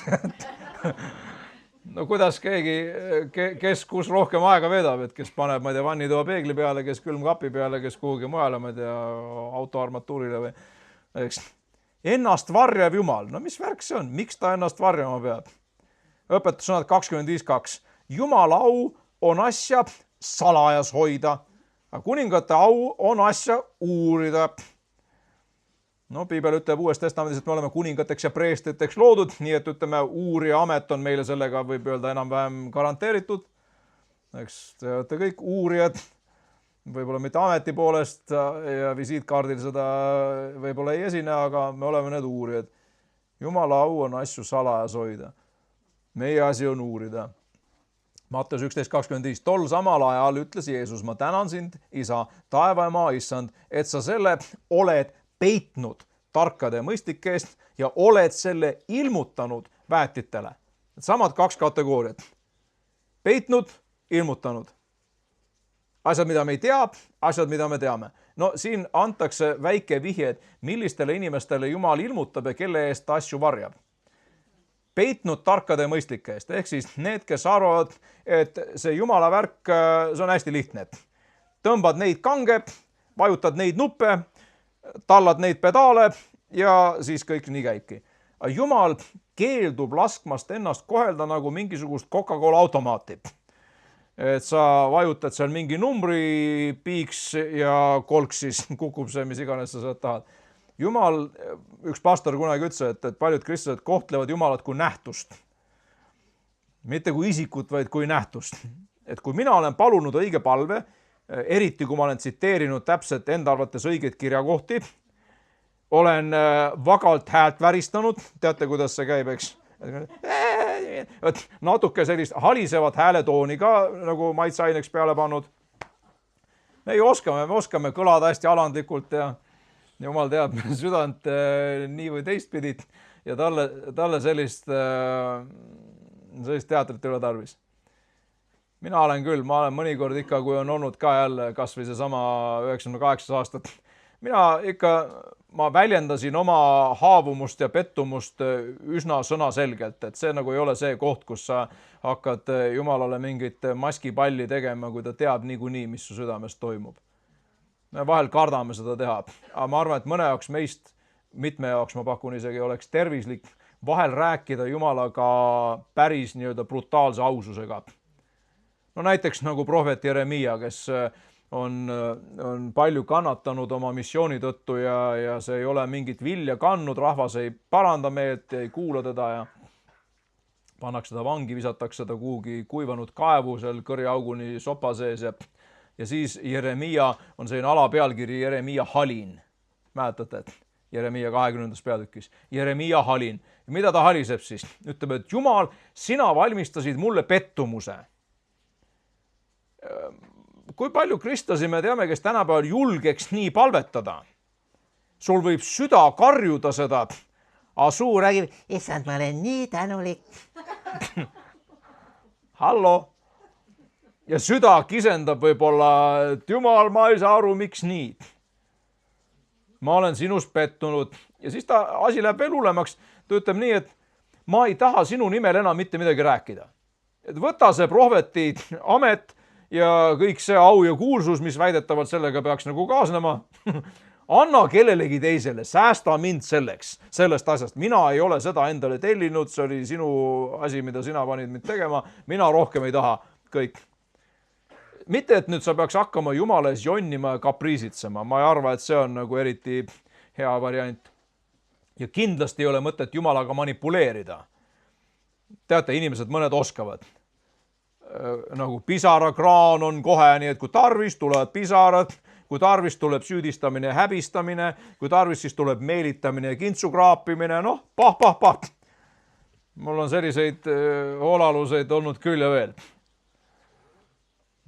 Kintsukraapimine, et meil on sõnategijad siin, seda on ramnaad, mitte üks päris kuuljad. Jumalaga ei ole mõtet teatrit teha, temaga ei saa manipuleerida. Piibel ütleb, et Jumalat ei kiusata kurjaga, teda ei saa manipuleerida, ta näeb oma röntgenpilguga niikuinii läbi. Ja sellepärast võib-olla parim asi, mida teha, kui südames mingisugune asi niimoodi nagu laagerdamas on ja sa tajud, et ma ei hakka tegema, nagu venelased ütlevad, pakasuhat, sellist näitemängu temaga, ma pigem ütlen ausalt välja, et Jumal, ma olen katki, ma olen pettunud, ma ei saa aru, miks see asi nii juhtus. Jeremiia teeb täpselt seda, ta ei püüa mingisugust näitemängu seal teha sellise hale, naljaka, mingisuguse väriseva, religioosse, päheõpitud palvega, vaid ta ütleb, et Jumal, ma olen pettunud sinus, ma ei taha sinu tööd enam teha ja ma ei taha sinust üldse midagi teada ka. See on ikka nagu brutaalselt aus palve. Aga väga paljud kristlased ei julge, nad pole elu sees palvetanud nii, sest nad ütlevad, et see on nii lugupidamatu, kuidas sa nii räägid, eks. Jumal näeb seda, millal see on kapriisne pirtsutamine ja millal see on reaalne südamevalu, et ma ei tea, miks mul näiteks, ma ei tea, abielu purunes, äri läks pankrotti, lähedane inimene suri ära, eks, et ma ei tea. Ja paraku meeldib see meile või mitte, Jumal on suveräänne Jumal. Derek Prince, minu lemmik piibliõpetaja, ütleb selle kohta nii, et suveräänsus tähendab, et Jumal teeb, mida ta tahab, siis kui tahab, nii nagu tahab ja ta ei pea mitte kelleltki selleks nõusolekut küsima. Et lõppude lõpuks tema on boss, see on tema liivakast, kus me mängime. Me ei ole teda siia kutsunud, tema on selle teinud ja meid siia kutsunud. Ja Jumal on suveräänne Jumal ja ta võib mingis olukorras vastata mulle nii, et mina hetkel pean seda väga halvaks palve vastuseks. Olete nõus? No võtame hästi praktilise näite. Vanas testamendis on üks kuningas Joos ja mul on siin kuskil konspektis see ka vist kirjas, aga ma mäletan mälu järgi ka. Joos ja see on teise saaraamatus 34. peatükis 34-28. Jumal kuulutab sellele jumalakartlikule kuningale, et Juuda peale tulevad väga rasked ajad, valutatakse ära, rahvas küüdistatakse, aga sind ma võtan rahus ära. Ja tahate teada, kuidas see rahus äravõtmine käis? Ta on 39-aastane mees, suhteliselt noor, mina olen 52, 39 on nagu natukene kasinasti antud, olete nõus? Pisut vähe, eks. Ta on 39-aastane ja teine ajaraamat 35. peatükk kirjeldab seda, et Egiptuse vaarao Neko on parajasti teel sõtta, vist oli assüürlaste vastu. Iisraeli ajaloo tragöödia on see, et ta on asetseb täpselt nii-öelda suurte tsivilisatsioonide nii-öelda vaheliste teede ääres. Egiptus ja siis Mesopotaamia, seal kõik sumerid ja assüürlased ja babüloonlased ja pärslased hiljem. Ja see tähendab, et kogu aeg keegi marsib sealt läbi kellegagi kaklema minema. Kui on head ajad, siis on väga hea, siis käib kaubandus sealt mööda seda kuningate teed. Kui on halvad ajad, siis käib kakelung. Ja loomulikult siis, miks Juhan Liiv omal ajal võrdles Eesti maad ja Iisraeli maad, sest me oleme umbes samas olukorras. Siin ida ja lääne vahel, kus suured ja vägevad tahavad kakelunge korraldada. Ja parajasti Neko on siis minemas mööda seda kuninga teed, mereäärset teed assüürlastega kaklema ja Joosia ei suuda seda, tema ego ei neela alla seda, et mis mõttes? Nagu minu tagahoovist marsib läbi mingisugune poriste kirsade armee ja minult luba ei küsi. Ja ta läheb oma tanguteradega vehkima. Neko ütleb, et mul ei ole sinuga mingit piifi. See on släng nagu see. Mul ei ole sinuga mingisugust teemat. Hoia eemale. Me ei pea omavahel kaklema. Ma lähen suurte poistega kaklema, sina hoia eemale. Joosia ei saa vihjest aru. Läheb ikka oma tanguteradega vehkima ja siis see lahing lõpeb umbes nii, nagu see auto sõidaks sellest, kuidas nimetati vanasti, lamavateks politseiniks. Niimoodi. Ja Joosiast saab manalamees. Häbiväärne, eks? 39-aastane hukkud mingisuguses mõttetus, tarbetus lahingus, kus sinul ei ole üldse pistmist isegi mitte osaleda. Oled sa nõus, et kui sina vaataks seda kõrvalt, siis ta ütleks, et raisatud elu ja raisatud aastad. Ta oli hea kuningas, oligi. Jumala kartlik kuningas oli. Ja kuidas see siis arvutub, kui sa loed teisi näiteid, Iisraelis, Juudas täpsemalt, oli üks erakordselt äpardunud ja vastik kuningas, kelle nimi oli Manasse. Manasse öeldakse, et täitis Jeruusalemma verega. Tegi igasuguseid jäledusi ja jõledusi, inimohvrid ja kõik muu jama, mida vähegi ette kujutada võib ja palju, mida ei peaks. Ja Manasse, võta ja seleta, valitseb 55 aastat. See on rohkem kui ükski teine kuningas Juuda ajaloos. Mis värk see on? Selline sunnik ja tõbras, kes teeb palju kurja ja sunnik nagu tarakand, et ära ka ei kooleb. Ja siis öeldakse veel lõpus, et meelt ka parandas veel sunnik. Kuhu see kõlbab? No tahaks nii nagu Hiob ütleb ka nurisedes Jumala ees, et ma tahaks sinuga rääkida kohtumõistmisest. Ja siis hakkab laduma järjest. Miks on see nii? Õelatel läheb hästi, õigetel läheb halvasti. Miks kogu ei ütleb? Vaatan mina kõike seda ja mõtlen, on õigeid, kelle käsi käib nii, nagu nad oleks teinud kurja. Ja on õelaid, kelle käsi käib nii, nagu nad oleks teinud väga palju head. Ei saa mina aru sellest. Kui kellelgi on selline Hollywoodi filmilaadne maailmapilt, ma kordan ennast nagu Rikkis Plaat, aga ma pole paremat näidet välja mõelnud. Et nagu must-valge vana Hollywoodi film, et head tulevad kaadrisse paremalt poolt valgete lobustel valgete sombrerodega, pahad tulevad kaadrisse vasakult poolt mustade lobustel mustade sombrerodega. Pah, head lasevad pahad maha, ratsutavad päikeseloojangusse ja siis tuleb kiri, the end. Õnnelik lõppeks. Küll oleks tore, kui elu oleks nii lihtne. Aga ma teie naeratustest ja itsitamisest saan aru, et kõik me saame aru, et ei ole nii. Ja kõige hullem on see, kui sa kuuled kantslist, sellist, see ei ole isegi lastekiriku teoloogia, see on mingisugune, ma ei tea, mõmmi aabitsa teoloogia. No reaalselt, see on siis A. Ei ole A, see on mingi hieroglüüp. Sa pole isegi sellest aru saanud. See ei ole A. Mõmmi, mine kooli. Või maga kaineks. Või mõlemad. Lubamatud naljad, ma saan aru, ma olen hästi kelmikaks kuidagi. Ma ei tea, te olete kuidagi selle esile kutsunud, ma pakun. Eks, Merike noogutab, on ilmselt palunud selle pärast. Mida ma sellega öelda tahan, on see, et elu on palju keerulisem kui ükski õpetus elust. See ei ole minu tsitaat, see on professor Tõnu Lehtsaar. Elu on alati keerulisem kui ükski õpetus elust. Elu ei ole mitte kunagi mustvalge Hollywoodi film. Elu ei ole nii, et headele juhtuvad ainult head asjad ja halbadele ainult halvad asjad. Ja siis head ratsutavad päikeseloojangusse ja nad on alati nii paid, nii pühhad, kui veel ette kujutada võib. Mida siis selles olukorras teha? Neid näiteid võiks tuua tervet robikonna, ma olen siin mõned kirja pannud, aga okei, see sama võrdlus on ju, Manasse. Vastik kuningas valitseb kõige kauem. Rist ja Johannes ja Stefanos, jumalakartlikud mehed, surevad mõlemad noore mehena. Ometi läbi terve piibli me näeme, et pikka iga peetakse õnnistuseks. Olete lugenud, eks? Austa oma isa ja ema, et sinu käsi käiks hästi ja sina kaua elaksid maa peal. Aga mis siis, kui austad isa ja ema ja öeldakse, et 39 ja sinu stopper läheb kinni. Nüüd, ma ütlen, et see ei ole mingi dogma ega doktriin ega mingi asi, mille võiks betooni valada või kivisse raiuda. Mõnikord, kui juhtuvad asjad, millele meie ei leia seletust ja me püüame hakata kohe nagu põhjuseid leidma. Ma kuulsin siin võib-olla kõige värskem lugu, eks, miks ikka Sõnajalga helikopter alla kukkus ja keegi juba tuli lagedale teooriaga, et ilmselt Jumal nuhtles patu eest. Kas see on ainus võimalus, miks sellised asjad juhtuvad? Et kui kellelgi juhtub midagi halba, siis kindlasti on tegemist tema personaalse patuga. Jeesuse õpilased olid täpselt samasugused kipspead mingi aeg. Nagu päriselt.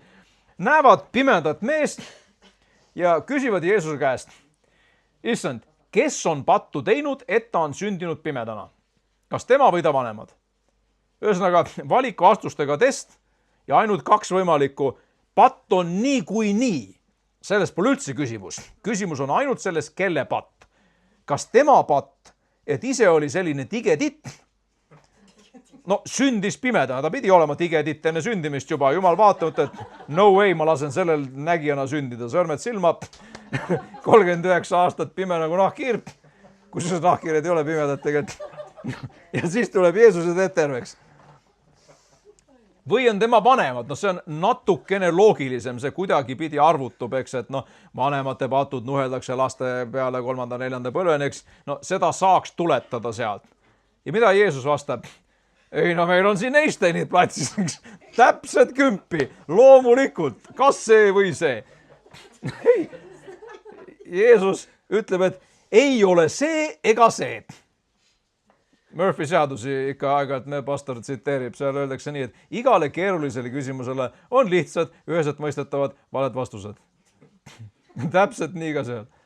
Kes on pattu teinud? Tema või ta vanemad? See on kindlasti pattu tagajärg ja Jeesus paneb pommi alla sellele mõmmi aabitsa teoloogiale, ütleb, et ei ole, ei tema teinud ega tema vanemad teinud, siin oli üldse see kategooria isegi.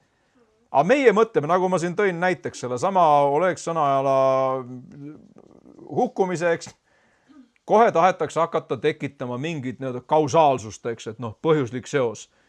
Ilmselt tegi nii, sellepärast nüüd juhtus nii. Tulles tagasi pika ringiga nüüd selle minu hüpoteesi juurde, ma ei pea seda dogmaks ega vala betooni või raiu kivisse. Meie näeme sellistes sündmustes kaotust. Me näeme omaenda valu. Me näeme seda, miks see asi pidi nii minema, see teeb mulle nii haiget. Aga mis siis, kui näiteks Jumal nähes ette, et selles olukorras sellele palvele vastamine ja sellele inimesele pikema elu andmine ei too igavikulises perspektiivis mingit õnnistust talle. Hiskjat mäletate, eks? Hiskja on suremas, palub armu, Jumal annab 15 aastat juurde. Vanglas kõlab see hästi halvasti, kui öeldakse, et 15 aastat juurde, et tema sai eluaega 15 aastat juurde, mitte karistust. 15 aastat juurde. Kuidas ta kasutas seda 15 aastat? Nii ja naa, mitte ainult hästi. Babyloonia saadikud tulevad tema juurde ja tema ei suuda vastu panna kiusatusele, poosetada ja ütleb, näed, siin on mul see ja siin on mul too ja prohvet Jesaja tuleb tema juurde ja ütleb, et kes need olid? Babyloonia kuninga saadikud. Mida nad nägid? Kõike nägid. Aha. Kõike, mida nad nägid. See kõik nad siit ära viivad. Babyloonia ei olnud siis veel see nii-öelda tippimpeerium, siis olid assüürlased veel. Babyloonia tuli natuke aega hiljem. Eks assüürlased olid, ütleme seal, Põhjariigi tegid paljaks 8. sajandil, babüloonlased 6. sajandi alguses tegid siis Juuda lõunariigi. Ja kuidas ta kasutab seda talle antud lisaaega? Põhimõtteliselt ta keerab korraliku käki kokku sellega. Nüüd mõtle, kui mina palun kellegi inimese pärast, loomulikult ma palun ikkagi talle armu ja tervist ja pääsemist. Paulus palub, mäletate, Paulus palub oma vaia pärast, ütleb, et mul on see liha sisse antud vai, saatani ingel, kes on saadetud mind rusikaga lööma, 3 korda palusin ma issandat, et ta selle ära võtaks. Paulus ei leppinud kohe sellega, et esimene kord palusin, vastust ei saanud, okei, selge, Jumal suveräänne, ei vasta. See ütlus, et Jumal alati vastab palvele, vahel ütleb jah, vahel ei, vahel ütleb hiljem. Ja see ei ole piibli tsitaat, aga see tundub olevat üsna elukogemus. On see teie kogemus ka vahel? Mõnele palvele ta ütleb jah ja aamen vastab. Mõnele palvele ta võib öelda ei ka. Selles kohas Jumal ütles ei. Ma tean, on igast muid teooriaid selle kohta, ma ei hakka nendega üldse tegelema praegu, aga fakt on see, et Paulusel oli väga ebameeldiv asi, millest ta palus vabanemist. Ja Jumal ütleb, et ma ei võta seda asja sult ära, aga ma annan sulle armu, et saada hakkama ehk et minna läbi sellest raskest ajast minu väes ja sinu nõrkuses minu vägi saabki täie võimuse, aga ära seda asja ma sinult ei võta. Miks nii? Paulus selgitab, seal ta toob välja selle, et ma ei läheks kõrgiks. Oletame, et Paulusel ta on saanud erilisi ilmutusi ja nägemusi, mida mitte keegi ilmselt kiriku ajaloos ei ole peale tema saanud. Ja tal tõenäoliselt on kiusatus hakata endast arvama rohkem kui peaks. Ja Jumal paneb tal tema ellu stabilisaatori. Hästi ebameeldiva. Laseb saatana inglil, teemonil, mina ei spekuleeri, on see mingi silmahaigus, mõned on sellised geeniused, et nad on suutnud 2000 aasta taguse distantsi pealt panna Paulusele isegi diagnoosi. Et Paulusel oli oftalmia, raske silmahaigus ja mõtled, et no tule taevas appi. Mikroskoopiliste infokillukeste põhjal tehakse nii kaugele ulatuvaid järeldusi ja pannakse diagnoose. Paulusel oli oftalmia. Selleni, ma säästan teid sellest mõttelennust, see on nii jabur, et mina ei usu, et see mingi silmahaigus oli. Aga see oli teemon, kes tekitas talle palju valu ja vaeva. Ja Paulus oli samasugune lihast ja luust inimene nagu meie. Ja ta ütleb ühel hetkel, et Jumal, ma ei jaksa välja kannatada seda, võta see ometi ära. Kas Jumal vastas talle kohe või alles pärast 3. korda, seda me sealt välja ei loe. Mina pigem eeldan, et ilmselt võib-olla alles pärast 3. korda. Esimene kord palub, vastust ei saa. Teine kord palub, vastust ei saa. Ja siis 3. kord Jumal ütleb, et ma ei võta seda asja sult ära, sest vaata, kui ma selle asja sult ära võtaks, stabilisaator kaoks ära. Sul paisuks pea väga suureks, sa läheks uhkeks ja uhkus tuleb enne langust. Sa langeks ära, ehk et vastates sellele palvele ma teeksin palju rohkem kahju kui kasu. Ja seetõttu see on sinule kasulikum, et ma praegu vastan sulle eitavalt. Ja sellised asju võib meie kõigi elus juhtuda. Et ma mingis asjas, muidugi ma palun nii nagu Paulus, mul on paha, tee nii, et ei oleks. Lõpetan selle näite. Palun näiteks kellegi inimese pärast, mäletan, kui ma olin abipastor, mul oli samaaegselt 3 meie koguduse inimest, kes kõik olid vähki suremas. Käisin iga nädal, käisin nende just läbi, rääkisime, palvetasime seal iga nädal vähemalt tund aega ja näed, siis sureb esimene ära ja siis sureb teine ära ja siis sureb 3. ära. Nüüd jälle sellised mustvalge Hollywoodi filmi teoloogiaga inimesed ütlevad, et Kroll, sul lihtsalt on vähe usku. Usupuudus on üks võimalik põhjus, aga kindlasti mitte ainus. Võiks vähemalt öelda või nii. Usupuudus on ainult üks võimalik põhjus. Jeesus tegi terveks inimesi, kellel polnud üldse mingit usku. Ja siis paljusid, kellel oli päris palju usku. Ja ilmselt kõiki vahepealseid. Usupuudus ei ole ainus põhjus. Pat ei ole ainus põhjus. Ma saan aru, et ma selle looga teen võib-olla pildi keerulisemaks mõne jaoks. Ja mõni ütleb, et mulle ei meeldi, liiga keeruline pusle. Et tahaks sellist nagu 10 tükiga puslet, et ma saan kohe aru, nii elevandi lont jääb siia, saba jääb sinna, kõik vahepeal on mul sellega tõk, elevant valmis. ja nüüd tuleb mingi kroll ja ütleb, et teisele elevandi me lõikame 5000 tükiks. Ja siis hakkame neid kokku panema, eks. Miks ma seda teen? No esiteks sellepärast, et ma usun, et me kõik oleme ikkagi mingil hetkel aru saanud, et see elu on mõnevõrra ilmselt päris palju komplitseeritum kui selline mõmmi aabitsa versioon sellest. Ja tõenäoliselt, kui sa satud kokku, ütleme, raske kaalu vastastega, nagu päris koljatiga oma elus, siis selline happy-clappy mõmmi aabitsa teoloogia sind välja ei vea. Ja sa ühel hetkel avastad, et sul on nii-öelda põhi on alt ära kukkunud ja sa oled vabalangusest. Ja seda mina kindlasti ei taha. Et pigem valmistada ennast ette praegu ja siis, kui see nii-öelda raskekaalu koljatsu, mitte et oleks kergekaallasi koljatid olemas, et kui see raskekaalu koljat tuleb, siis sa saad aru, et okei, ma olen sparri teinud juba selliste tüüpidega nagu sina. Küll ma saan sinust ka jagu. Oled sa nõus, et parem on treenida raskete vastastega. Mäletan, me kickboksi treener omal ajal oli selline vana Ukraina jändrik vanamehe näss, Valeri Morgun. Ja Morgun tegi alati nii, et ütleme, mul oli üks sparringupartner, kes oli ütleme selline, kellega me kõige rohkem tegime. Ta oli umbes sama pikk kui mina, umbes samas kaalus kui mina. Aga selleks, et sa ei harjuks ära ühega, ta andis iga natuks aadagant hoopis teisi ebastandardseid tüüpe. No näiteks üks hetk sa teed sparringut mingisuguse 1,95 tüübiga, kelle sirulatus on sinu omast väga palju pikem. Sa pead hoopis teistmoodi tegutsema, et talle üldse ligi saada. Ja sa pead palju arenema. Aga see ongi asja mõte. Ta paneb sulle sellise, mäletan ühega ma tegin mina kaalusin võib-olla mingi alla 75, võistlesin vist oligi mingi 75 või mingi selline. Ja teen sparringut tüübiga, kes on mingi 130 kilone. Nagu. Miks nii? Mitte sellepärast, et treener vihkab mind ja mõtleb, et jah, löö sellel krollil pea kõrvade vahelt ära, siis on maailm parem paik. Mõte oli selles, et sa ei harjuks ära lihtsate vastastega. Nii et täna me tegeleme, võib öelda siis, raskekaalu koljatitega. Et võib-olla lõvid ja karud on juba läbi kakeldud, hiirtest, rottidest ja muudest ma ei räägigi. Et täna tegeleme koljatiga. Mis siis, kui võib-olla minu elus või sinu elus on Jumal samamoodi jätnud mõne stabilisaatori? Lihtsalt mõte. Ma kahtlustan, et on. Ja sa oled palunud ja siis sa oled käinud nõustaja juures, võib-olla ta on olnud adekvaatne, võib-olla mitte. Võib-olla ta on andnud sulle sellise happy-clappy mõmmi aabitsa teoloogia vastuse, et paranda patust meelt või arendama usku ja siis kõik probleemid lahenevad. See on pool tõde. Saate aru, ma ei ütle, et need valikud on laua pealt ära, aga need on pool tõed. Ja keegi ütles, et pool tõdede suurim probleem on see, et sa ei tea kunagi, kumb pool sinu kätte sattus. Kas see tõene pool või see, mis on täielikult vale.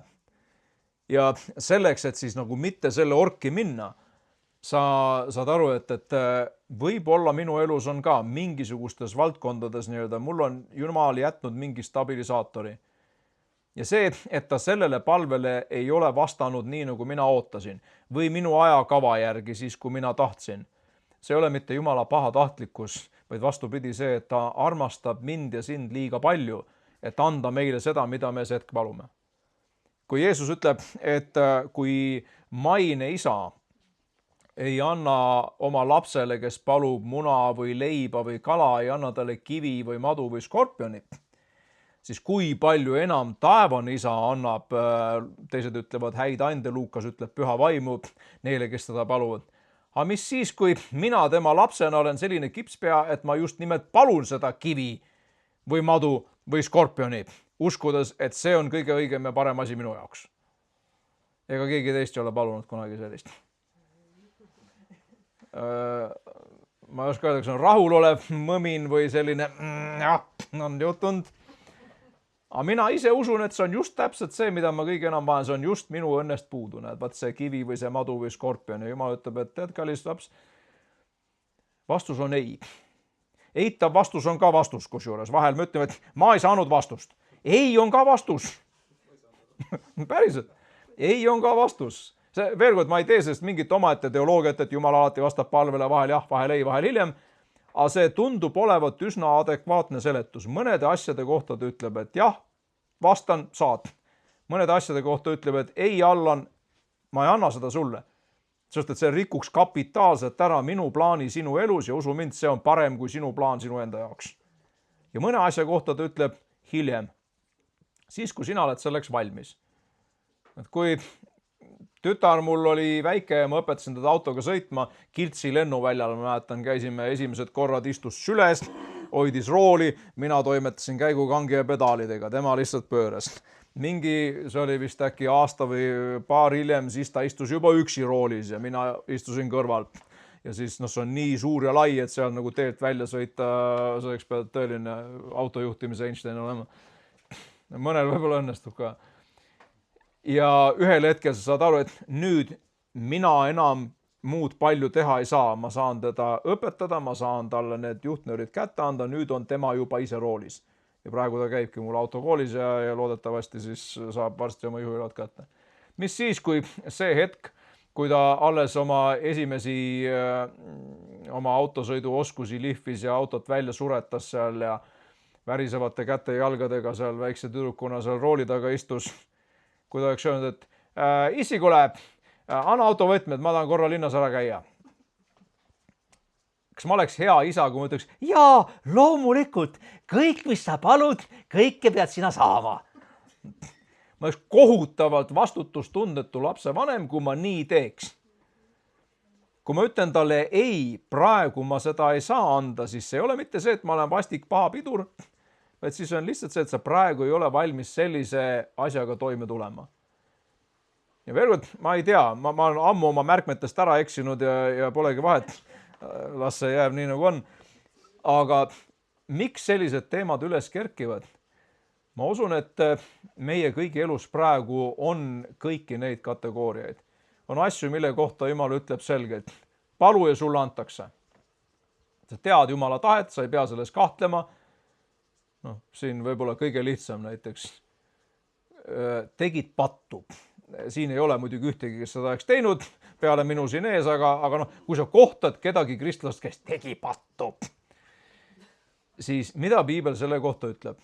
1. Johannes 1.9. Kui meie oma patud tunnistame, siis on tema ustav ja õige, nii et ta meil annab patud andeks ja puhastab meid kõigest üle kohtust. Täpselt nii ongi. Tegid, tunnistasid, Jumal teeb oma poole, andestab, kustutab, kõik läinud laua pealt ära. See ei ole enam üleval. Palun ära palu teist korda selle sama asja pärast. Ma ei tunne üldse. Kas seal kirjakoos on öeldud midagi, et ja siis juhul, kui ta ei tunne, siis palugu veel. Ja siis veel, kuni ta lõpuks tunneb, et ta tunneb kananahku, oma lained, külmavärinad, kõik kogu bukett. Nüüd ma tunnen, et Jumal on mulle andeks andnud. See on usaldamatus. Kui ma tunnistan, et ja tegin, vastutan, tunnistan sinu ees, palun andestust.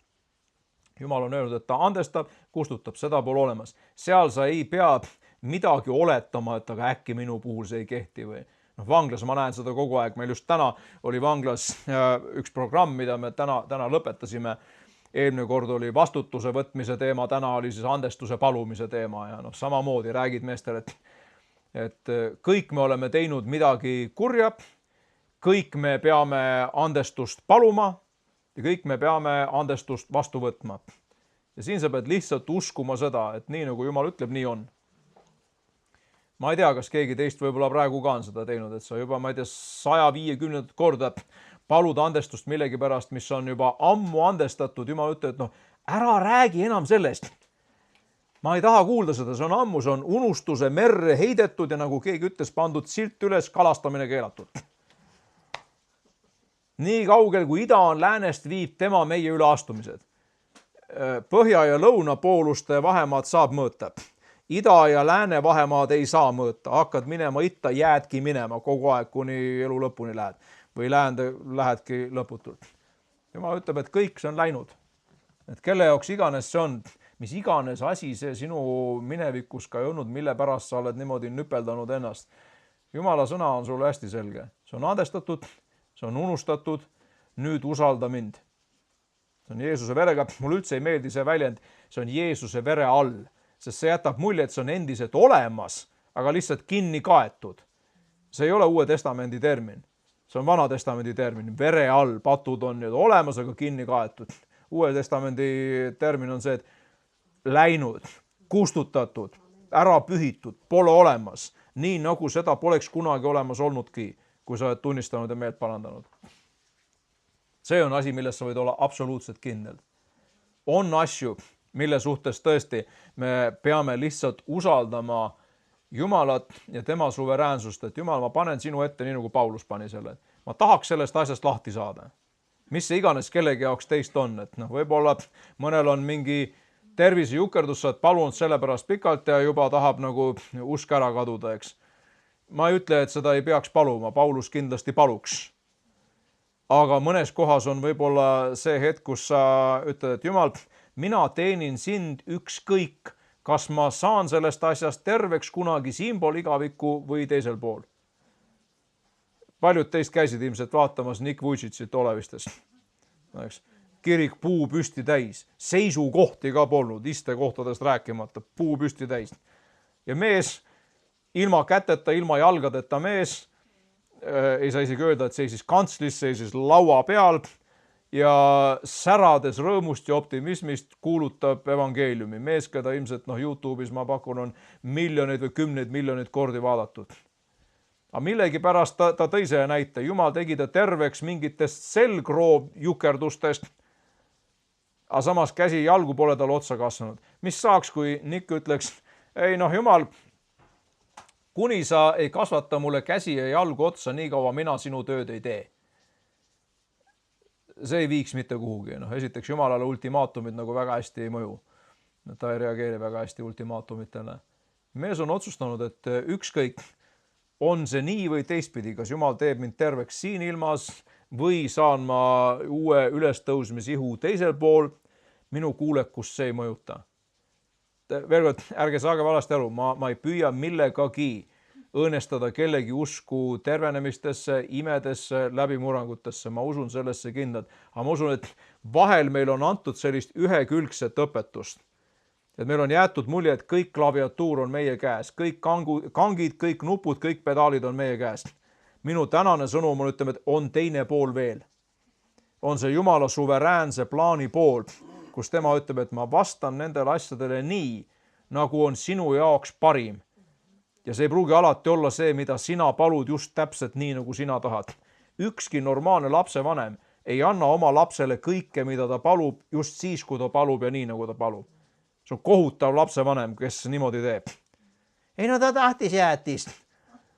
Ja tahtis kommi. Loomulikult, milline laps ei tahaks. Ja kui ta ei saa, siis ta hakkab kätega vehkima ja jonnima, eks. Jumal on piisavalt hea lapsevanem, et kuulda meie palveid ja vastata neile just täpselt nii, nagu tema ees on õige. Efesuse 3.20 ütleb hästi, et ta võib teha üle kõige selle, mida me palume või mõistame väge mööda, mis meis on tegelikult. Amen. Annab nii selle, mida sa palud, kui ka üle selle, mida võib-olla sa ei ole osanud isegi mitte paluda, vaid mõistagi. Ja siis on see Jumala suveräänsuse valdkond, kus sa võidki öelda nii, nagu Jeesus Getsemani aias, kui võimalik, las see karikas läheb mööda. Ja Jeesuse puhul ei olnud küsimus teadmistest, ta teadis, et ta peab selle karika jooma, aga ta ei tahtnud. Tuttav lugu meile ka vahel, eks. Tead, et pead, aga ei taha. Ja siis ta ütleb, et kui võimalik, las see karikas läheb mööda, kui mitte, siis mitte minu, vaid sinu tahe sündigu.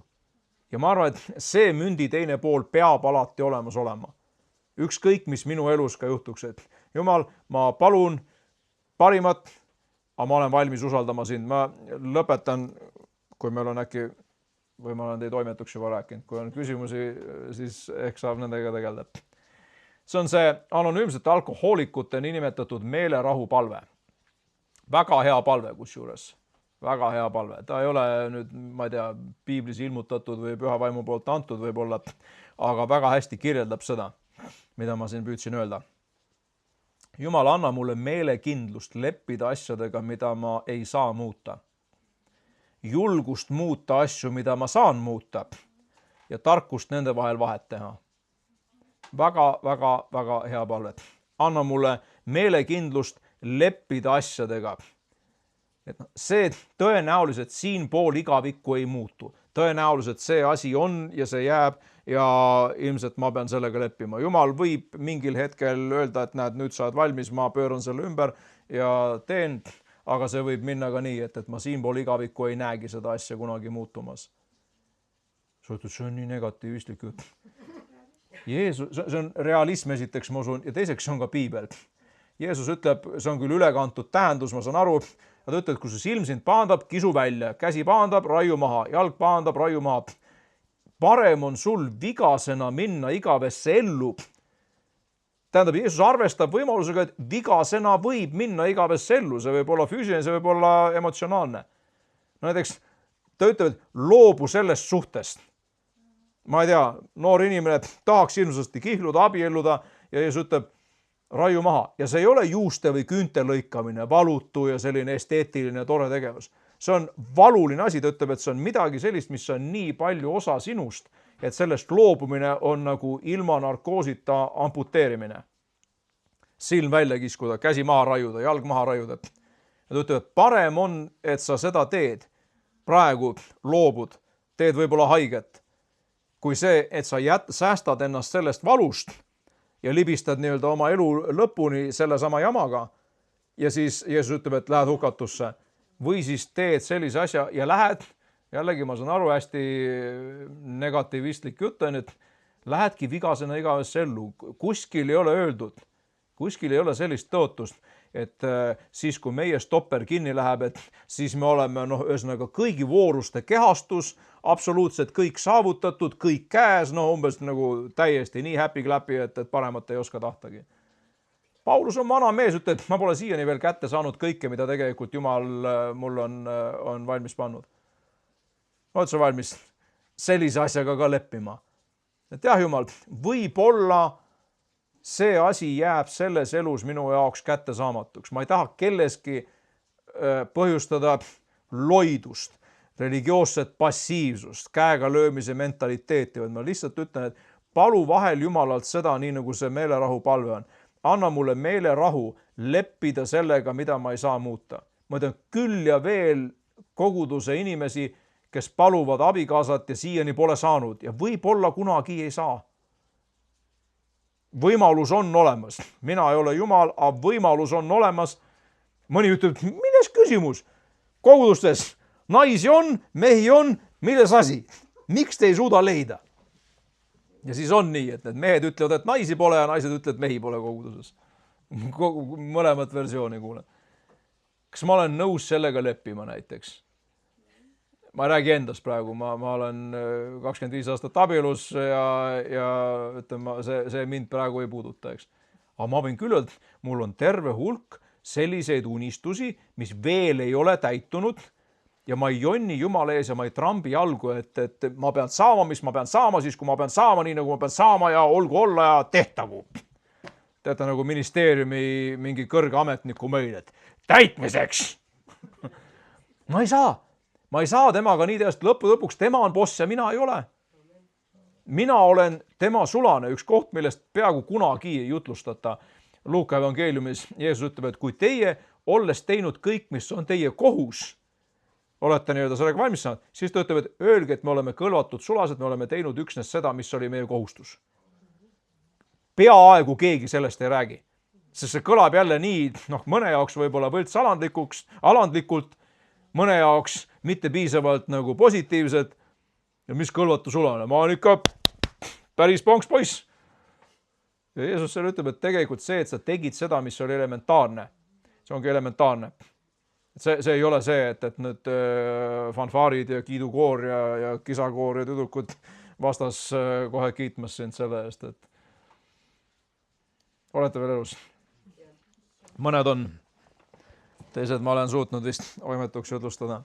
Meelekindlust leppida asjadega, mida ma ei saa muuta.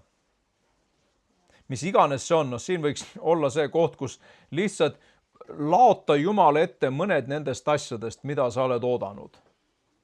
Ja mis ei ole veel täitunud. Et Jumal, minu kuulekus sinu ees ei sõltu sellest, kas ma selle asja saan või ei saa.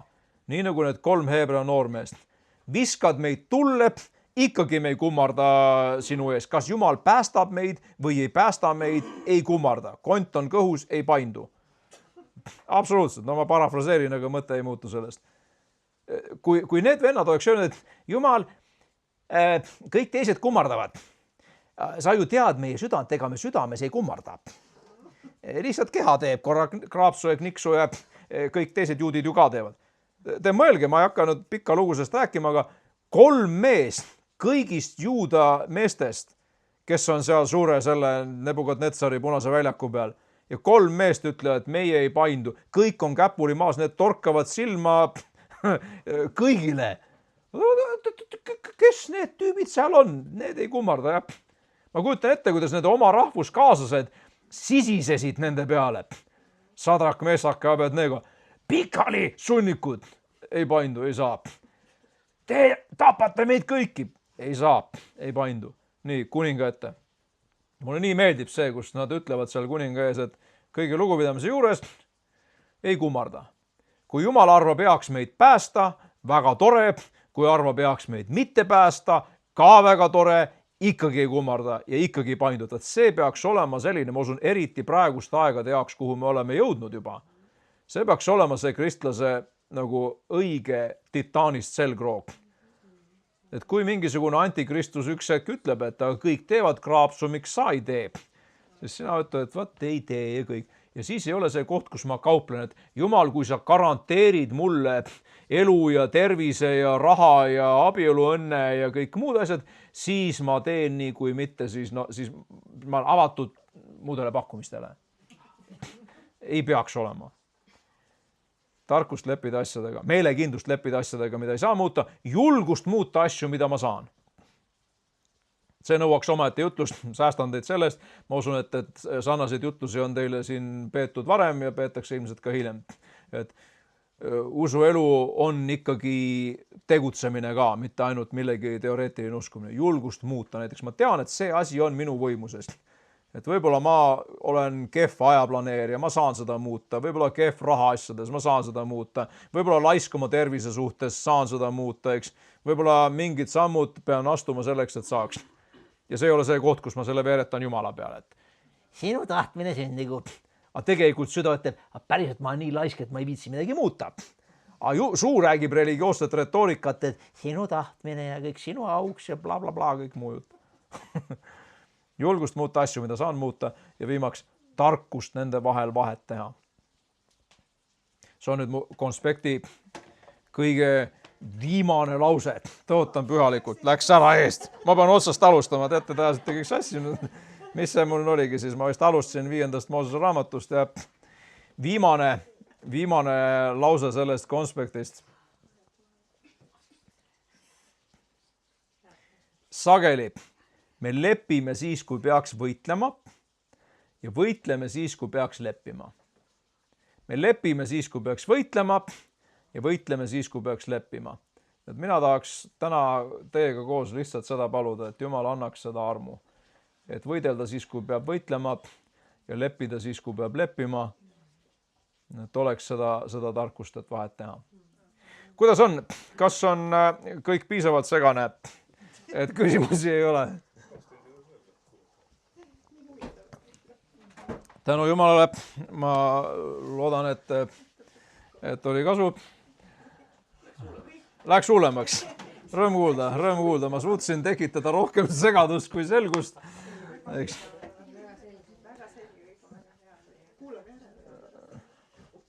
Jah, ega need võivadki olla asjad, mis võib-olla vajavad sellist seedimist, et ega mina ei ole siin mingi kõigi vooruste kehastus. Mul on endal küll ja veel neid kordi, kus ma võitlen seal, kus peaks leppima ja lepin seal, kus peaks võitlema, nii et me oleme tegelikult kõik selle sama tee peal teekäijad, ei ole keegi siin mingisugune kõigi vooruste kehastus, kellel asi on käpas ja teab täpselt. Nii, aga on küsimusi, kommentaare, arvamusi, vastuväiteid, proteste, kaebusi, ettepanekuid, tähelepanekuid või muud selle sarnast?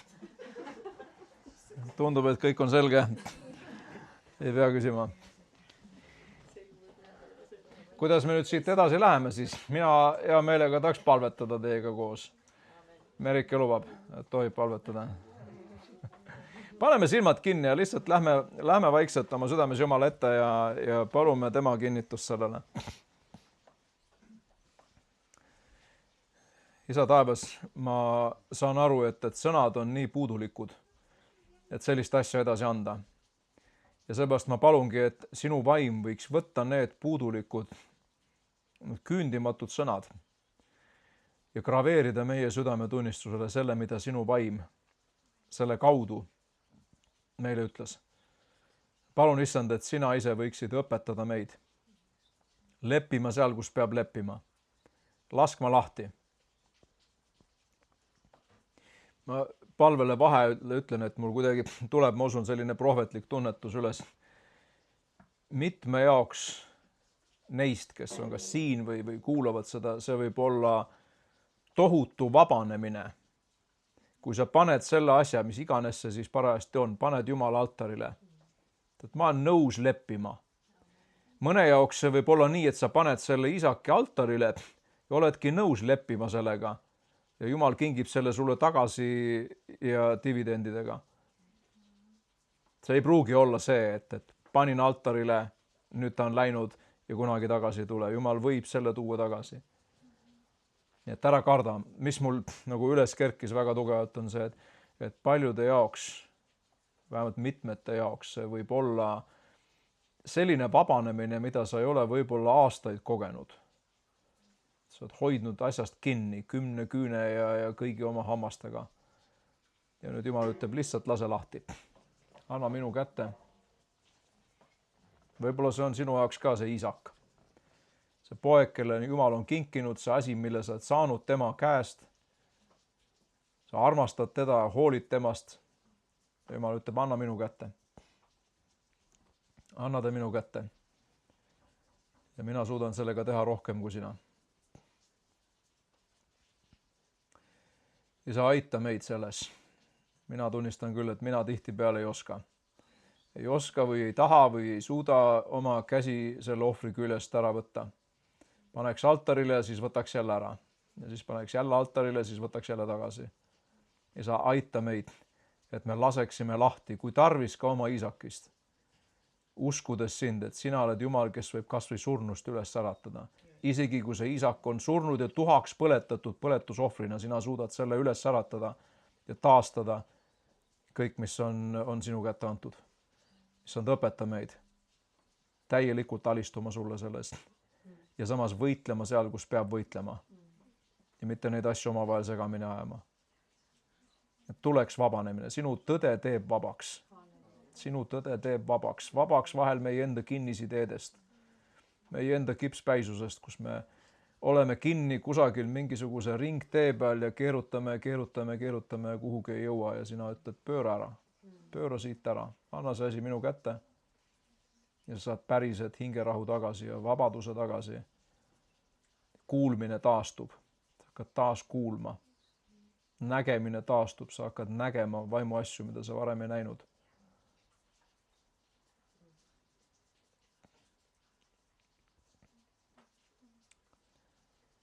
Õnnista, issand, õnnista oma rahvast. Õnnista kõiki, kes on siin, kõiki, kes vaatavad seda hiljem, kuulavad järgi. Ja et see võiks olla personaalne. Et see jutt ei jääks lihtsalt mingisuguseks abstraktseks teooriaks, vaid et sa teeksid selle väga-väga reaalseks ja näitaksid, mis meie elus on need asjad, mida see teema puudutab, need valdkonnad. Heidame sinu peale kõik oma mure ja tunnistame, ma usun, ma saan öelda seda kõigi siin viibijate nimel ja kõigi nende ees ja nende eest. Me heidame kõik selle mure sinu peale ja usaldame sind ja tunnistame oma usaldust sinu vastu. Sina juhid meie samme. Vahel meie peame lihtsalt käed isegi rooli küljest ära võtma ja sina saad ise edasi juhtida. Tänu sulle, issand, selle eest. Sa teed seda ja sa teed veel üle sellegi. Kui me õpime usaldama sind. Sinu sõna ütleb, et looda issanda peale kõigest oma südamest ja ära toetu oma enese mõistusele. Isa, anna andeks. Mina olen nii tihti selline mõistuse inimene, et nii kerge ja nii lihtne on toetuda mõistuse peale. Anna seda armu, issand. Panna ka see oma mõistus, kui tarvis, sinu altarile ja lihtsalt usaldada sind ja sinu vaimu häält. Jeesuse, sinu poja, issanda nimel.